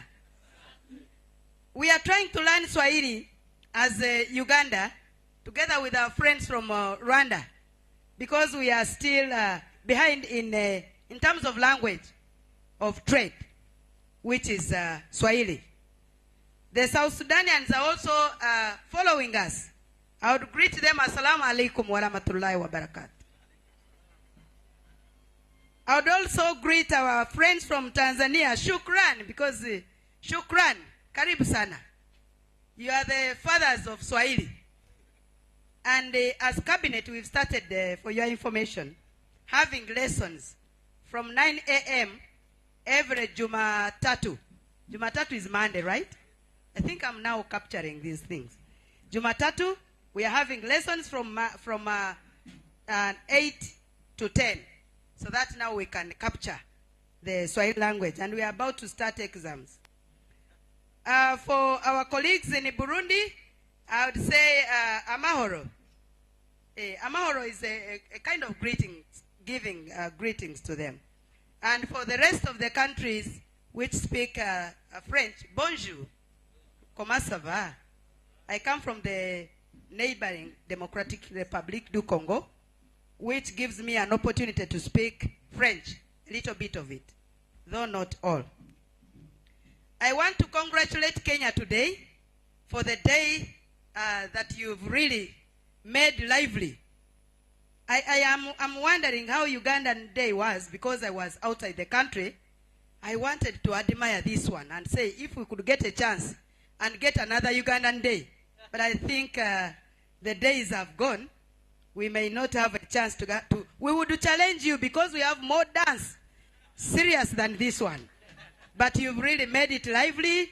We've appreciated, you've welcomed our guests, and we've really, we have enjoyed the whole thing. We want to thank our presidents. When our president, the baby president of Kenya, would say, our young president, lovely president, when he came here, he alitoa order. You see somebody coming from Kenya na kutoa order hapa. Akasema, nyinyi wa ministers, waziri wawili, waziri ya biashara ya Kenya na waziri ya biashara ya Uganda, muyungane kuona namna tunafanya biashara Kenya na Uganda, mutoe hizi barriers zote, muweke bridges. Hizi bridges ndio zitatu wezesha. Is it? Zitatuwezesha kufanya biashara kama hakuna nini matatizo yote. So we are going to follow the instructions of our president. They agreed. The chairman of the East African Community, the Burundian president, was here. They all agreed that we should remove all the barriers, all uchafu yote yenye ilikuwa inachanganika wafanya biashara yote, so that trade moves in the right direction. This thing of saying, you see, this is for Kenya, this is for Uganda, this is for us, we are not competing amongst ourselves. We have a competition elsewhere. We must unite as Uganda, as Kenya, as Tanzania, as South Sudan, as Burundi, Rwanda, and the rest of it, East Africa, to talk one trade language. When we went for the World Trade Organization, Uganda was the vice chair, and I speaking was the vice chair. I did not go there as Uganda. Neither did I go there as East Africa. I went as Africa. And we talked one language as Africa. We negotiated, we deliberated, because we were all black Africans talking one language. Now we are here as East Africa. There are things that other people are admiring from us. Those nations that you see developing don't have the raw materials. The raw materials come from Africa, come from East Africa. And the funny part of it, East Africa remains down when the other people are up. We need to open our eyes, talk one language, come together. Let's talk Kenya, let's talk Uganda, let's talk South Sudan, let's talk Tanzania. Let's talk one language as Burundi, as Rwanda. And we shall be up there. And we have a huge market, by the way. We have a very huge market, but the problem that we have an attitude of undermining what we produce. We don't consume what we produce. Yes, I must blame ourselves. We must blame ourselves for that. A shirt which is made in Kenya is left on the shelves, and somebody buys a shirt made in Turkey. Am I lying? You leave a suit made in Uganda, made in Tanzania, and you buy a suit made in UK because you want to be on those standards. Mind you, this kitenge you have seen here, people have admired it. It is the best kitenge, the best fashions people have admired. In any case, they are the best fashions when a woman can look more nice. Yes, we must appreciate. So we are calling upon all of you. Let's talk one language. Let's train and speak one trade language, that we shall move to another direction. And I want to finalize. For the exhibitors you have seen here today, we've moved around, we've seen the products.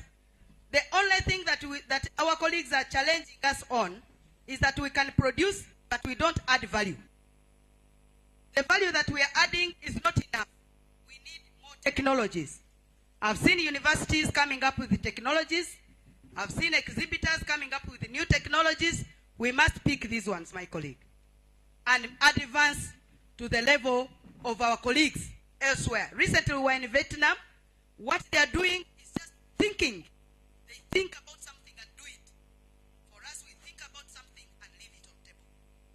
There is a very big difference. We must come up with the ideas, develop them, sample them, and then implement them. And the people will like them. We must change our attitude. We must love ourselves. We must love East Africa. We must love our countries. We must not fight over things. The only thing now that we are looking at here is producing quality of goods. Quality.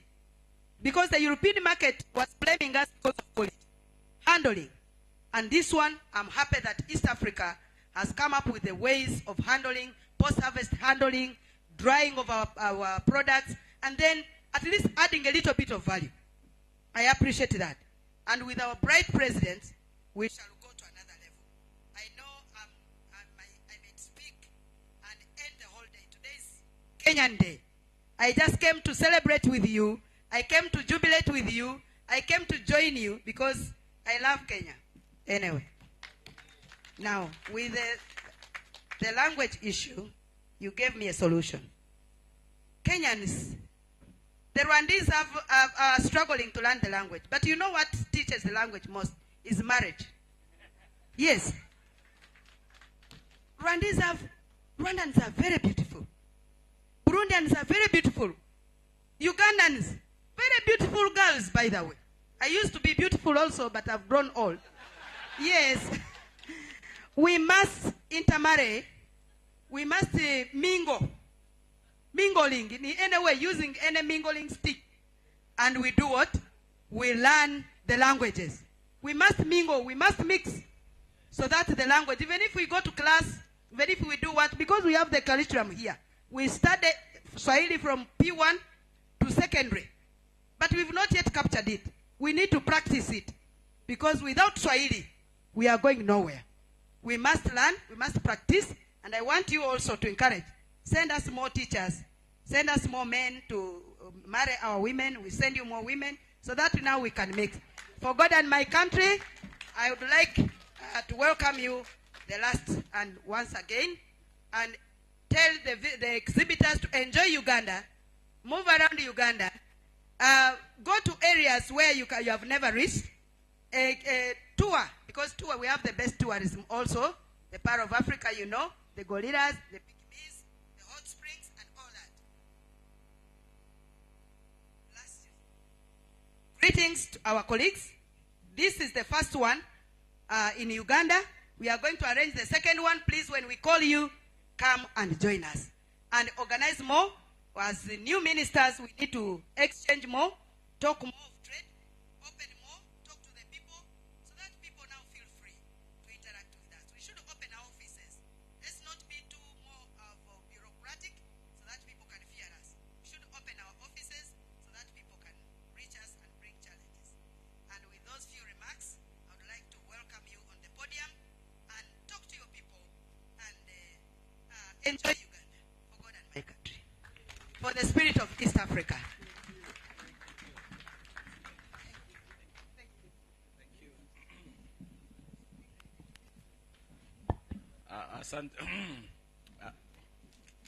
Thank you very much. Thank you very much, Your Honorable Harriet Ntabasi, Minister for Trade, United Republic of Uganda. Your Excellency, Governor Jonathan P., Governor of Uasin Gishu County, Honorable Lengu Olekanar, Chair Senate Committee and Senator from Kajiado, our PS Abdi Dubat of East African Community, Your Excellency Major General George Owino, Kenyan High Commissioner to Uganda, the Chair, MCA, James Mureo, and all the board of directors, the the CEOs present in this exhibition. We have CEO from KIE, we have CEO from KCC, we have CEO from Cooperative Alliance of Kenya, and we have all wealth.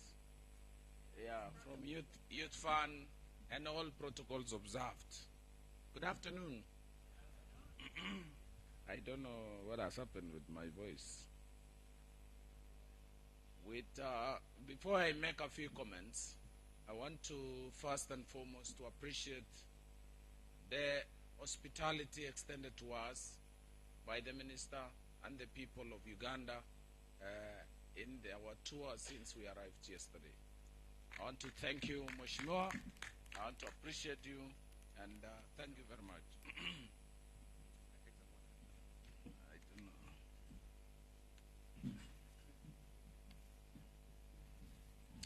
So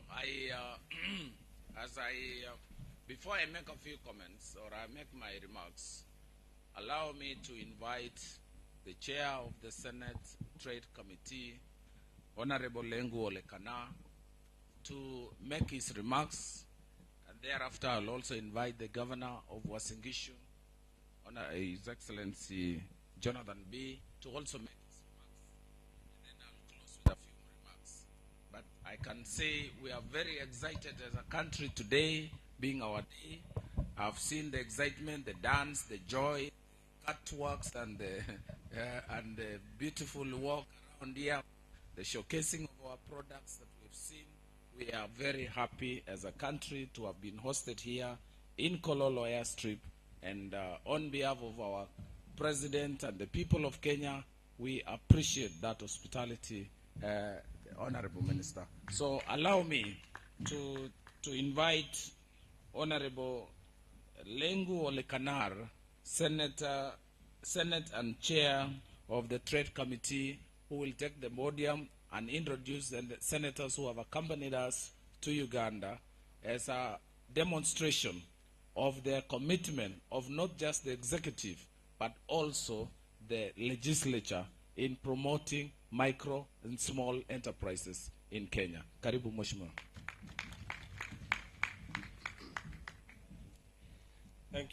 Thank you Waziri. Kwa sababu tuko katika Jumuiya ya Afrika Mashariki, ningependa kusema kwa Kiswahili, kwa sababu hiyo ndiyo njia ya kuunda na kutengeneza, kujaribu kuleta ule ushirikiano wa Jumuiya ya Mashariki. Naitwa Seki Kanar. Mimi ni senator katika nchi ya Kenya na mwenyekiti katika komiti ya biashara na viwanda, na tena katika komiti ya tourism. Sijui tutasema tourism namna gani? Utalii. Asante sana. Waziri wetu, Mheshimiwa ndugu yangu Chelugui, waziri wetu wa Trade and Industry, ambaye ametusemea vizuri hapa kutoka nchi yetu ya Uganda, PSSs ambayo tuko nao hapa, waziri wetu ambaye aliondoka wa Uganda wa Afrika Mashariki, senators wetu ambaye tuko nao hapa, ambaye nitawaintroduce kwa muda ambaye si mrefu, viongozi wengine wote walioko hapa ambao ni wale ambao wametusaidia kuwekwa hapa katika kamati tofauti, wenyekiti, CEOs kutoka shirika mbalimbali kutoka Kenya na katika nchi hii ya Uganda. Ningependa kusema ya kwamba mimi ni governor wetu, my brother, ni governor wetu Mheshimiwa Your Excellency B kutoka county yetu ya Wasingishu, na unajua Wasingishu ni jina ya Kimasai na mimi ni Masai, so usijui kama unajua ni nini. Ni maneno ya ng'ombe kidogo, kitu kama hiyo. So wacha nichukue muda, lakini niseme tu ni washukuru wale walio tengeneza ama kuunda kazi hii iweze kuwepo ama kufanyika, na ningependa kuomba senators wetu ambao wamekuja pamoja nami waweze kusimama ama wakuja hapa wajiintroduce kwa haraka ili tupeane program, maana si yetu. Sisi ni macho. Sisi tumekuja kupeana macho ili tuweze kupata kitu ya kueleza watu wetu ambaye ni hawa wafanyikazi, wana biashara. Asante sana. Karibuni wa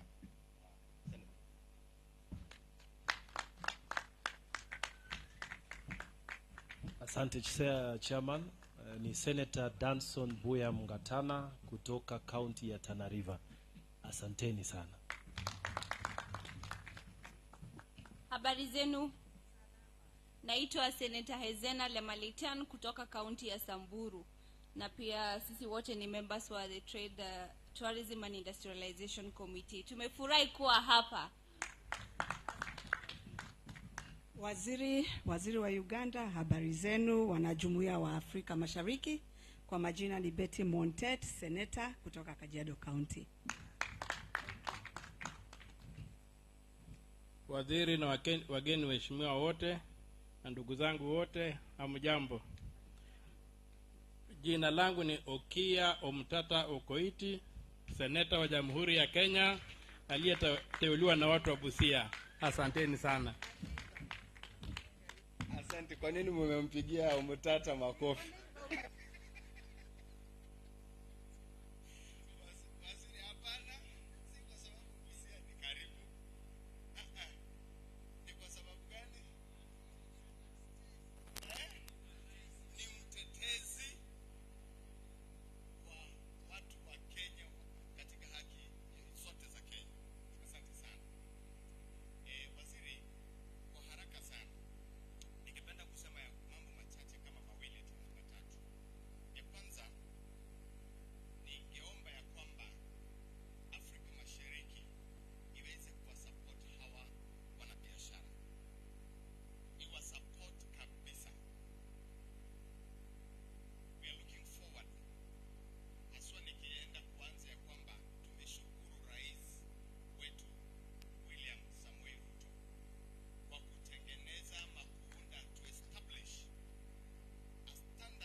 Kuhakikisha ya kwamba hawa wanabiashara wadogo wameamka kutoka ngazi moja kwenda nyingine, na tuna imani ya kwamba wewe, maana uko na ujuzi mkubwa katika kazi ya serikali, utawatoa kutoka mahali kubwa sana, na tutaona katika miaka zijazo kabla tujamaliza hatamu yetu.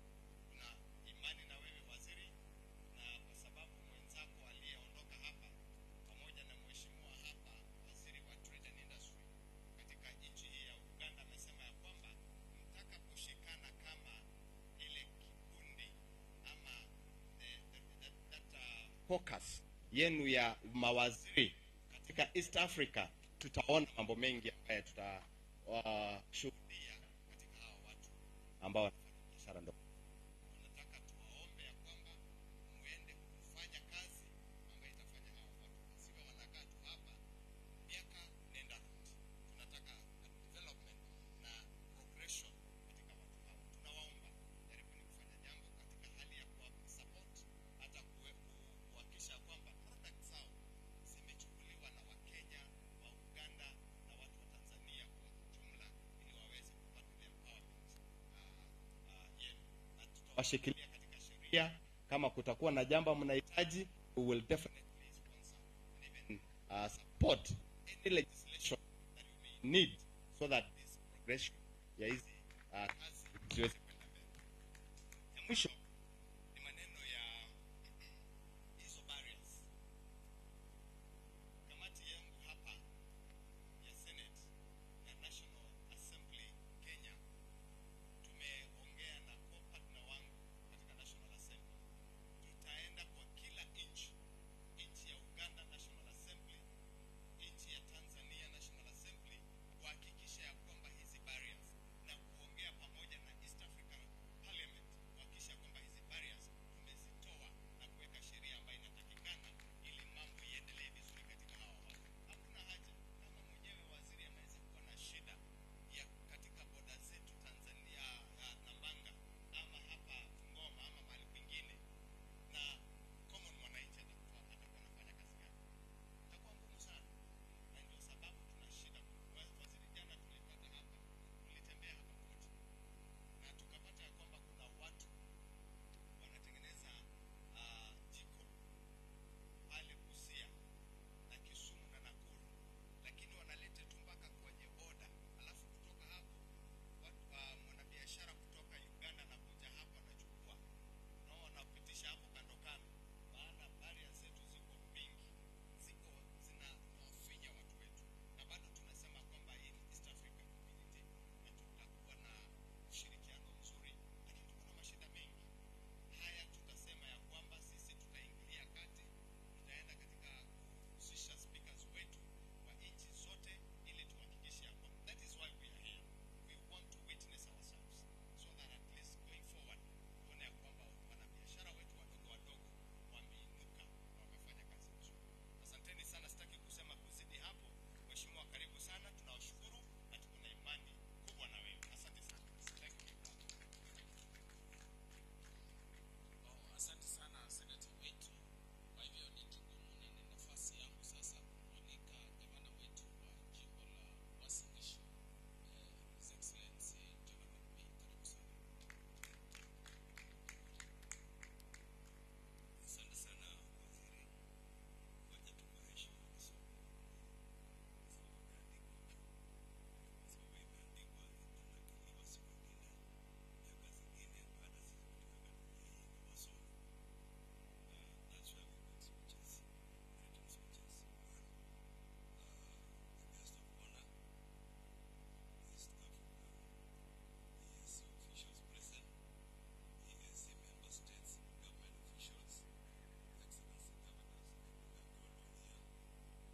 who is present, senators who are here, officials present, representatives from government ministries, departments, agencies, representatives from geography associations, media houses, distinguished guests, ladies and gentlemen. It is my great pleasure to join with you today at Kololo Independence Ground for the 22nd EAC MSME Trade Fair, and more specifically on the Kenyan Day of Exhibition. As a county fraternity from Kenya, we are happy that we were honored to be invited and offered a good number of exhibitors slots for this great event. Indeed, the participation by our innovators will boost the status in the investment realm.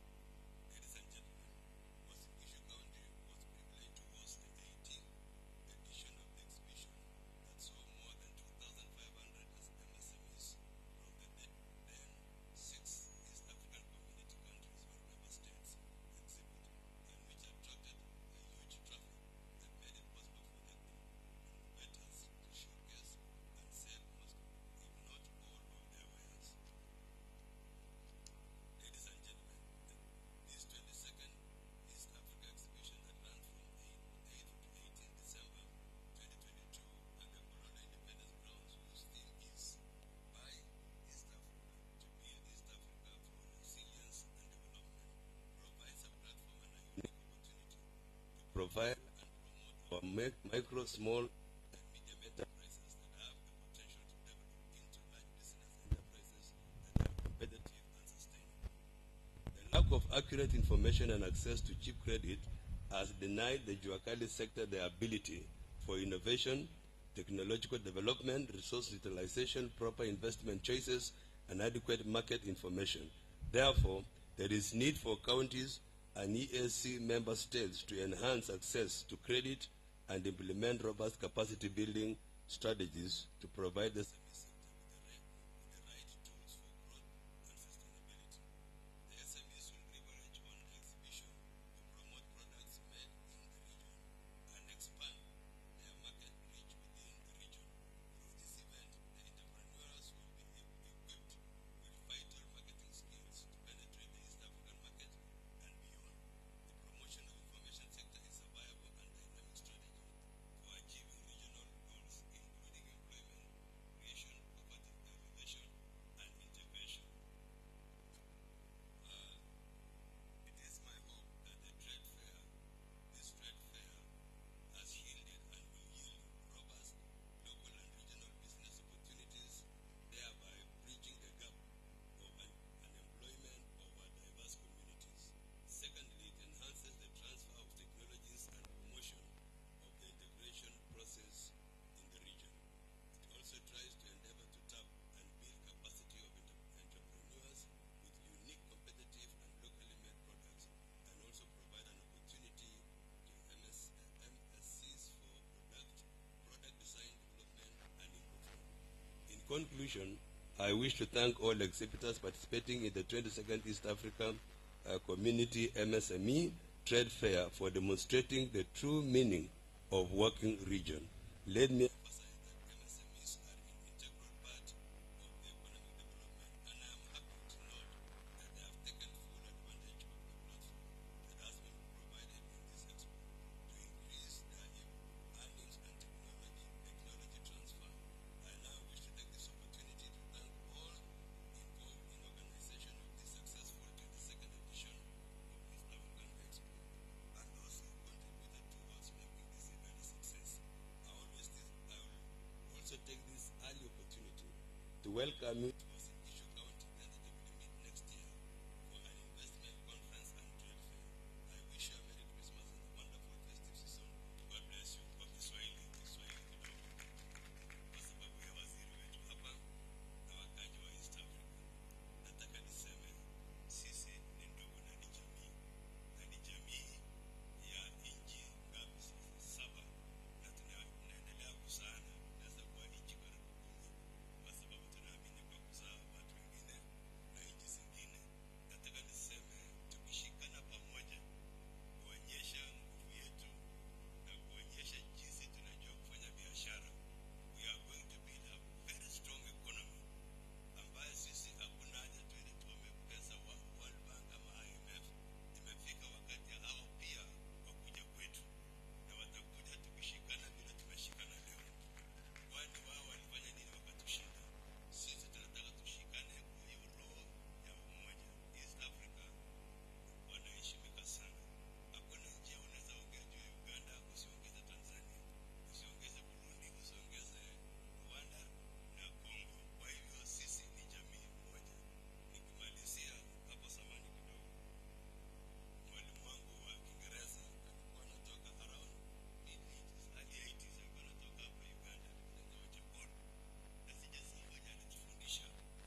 East African Community partner states to support MSME access to markets.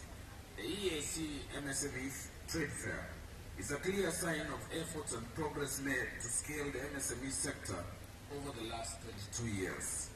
I take this opportunity on behalf of the people of Kenya, our President William Ruto, and our 47 counties to sincerely thank the government and the people of the Republic of Uganda for organizing this noble annual event which seeks to strengthen our regional economic integration agenda. Kenya's participation in this trade fair is a demonstration of the commitment of the government to actualize the country's bottom-up economic transformation agenda through promoting and enhancing intra-regional trade within the East African community as we seek to propel the MSME brands to the entire African continent through Africa Continental Free Trade Area, AfCFTA.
released over 8.5 billion shillings. We have 15.9 million Kenyans enrolled and signed into the ASLA fund. And we have saved for them 425 million shillings as a saving both long-term and short-term through National Social Security Fund, which will be the administrator of the fund. And beyond that, we have 1.6 million repeat hustlers who are coming back, save, borrowing, and repaying. The intention of this fund, I've had so many skeptics criticize the amount, 500 shillings to 550,000. I want to tell them, if there is any doubt, on the amount, you ask the 16 million Kenyans who registered in 2 weeks. We've tried so many initiatives in Kenya, but we've never gotten attention or uptake. This one, 2 weeks. It means, therefore, that Kenyans are truly have been challenged, have been going through a lot of challenges. And the intention of the president is to afford accessibility of affordable credit.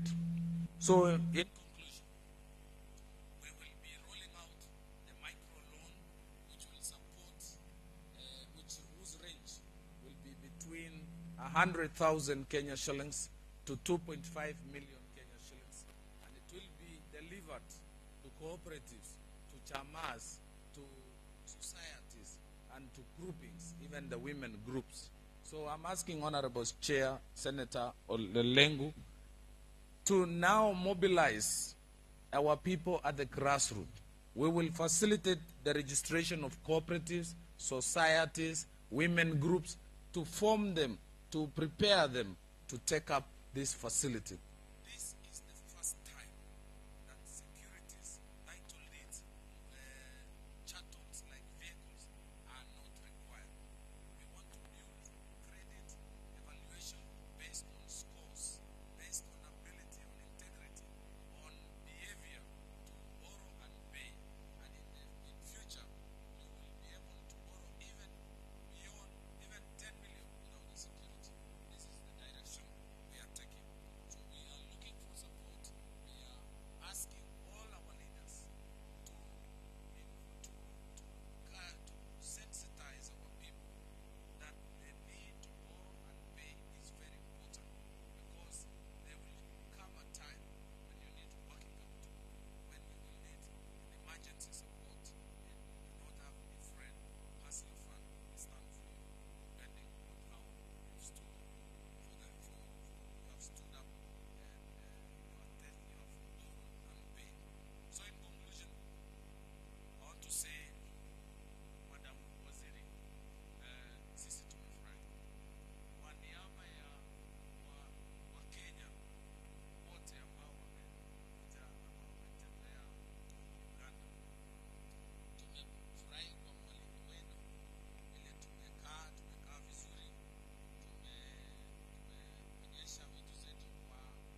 before, symbolized by the buffalo that is here, and the lion there represents the determination and the resilience of the East African partner states. Please receive the present from the MSCs.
Asante sana waziri.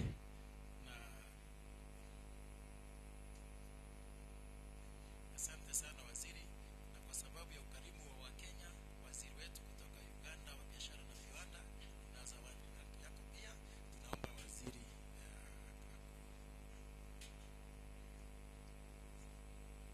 asante sana, tuwapigie makofi.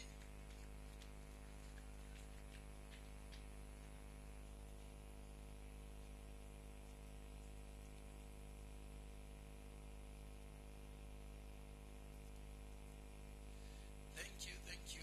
Clap for them.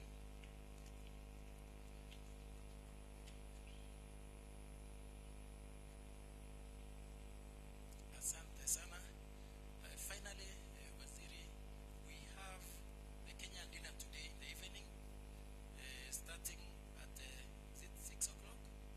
And we welcome all the Kenyans and our friends from the partner states, the East African Community Secretariat, and all of us. It is our event. Tafadhali tunaomba muwe wageni wetu. Thank you very much, waziri, and I now request that we stand for before.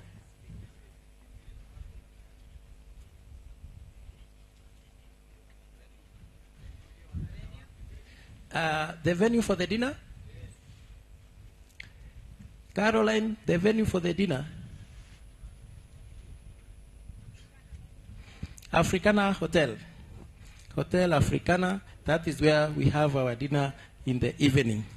Thank you very much. We now request that we stand for the national anthem to close.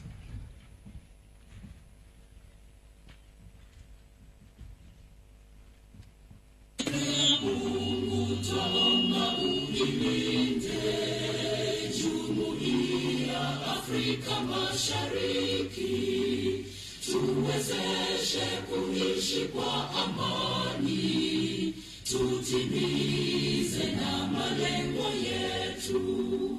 Jumuiya yetu sote tulilinde, tuwajibike, tuimarike, umoja wetu ni nguzo yetu, idumu jumuiya yetu.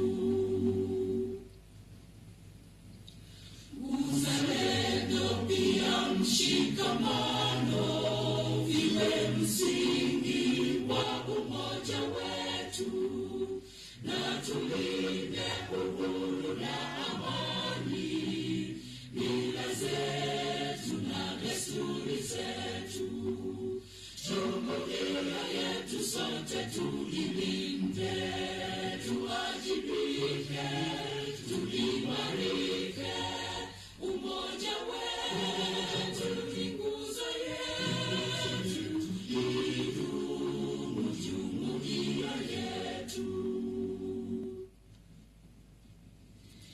Viwandani na hata mashambani, tufanye kazi sote kwa makini, tujitoe kwa hali na mali,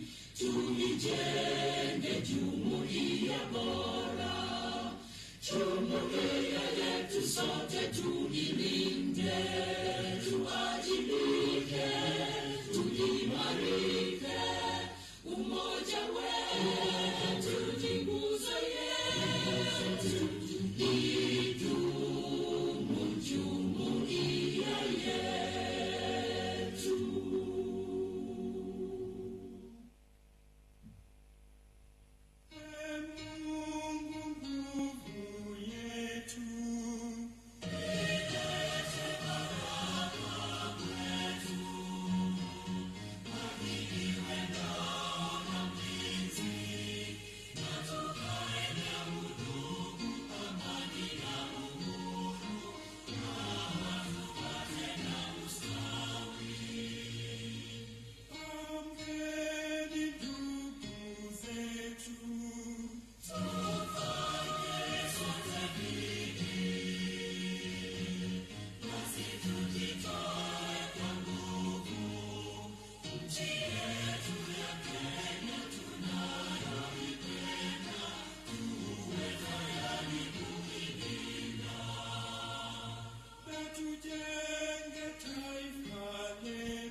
One.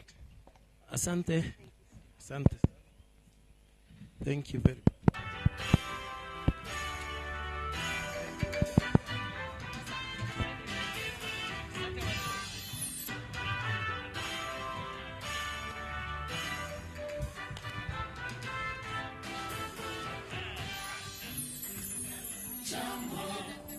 Jambo bwana, habari gani? Nzuri sana. Wageni wakaribishwa, Kenya yetu hakuna matata.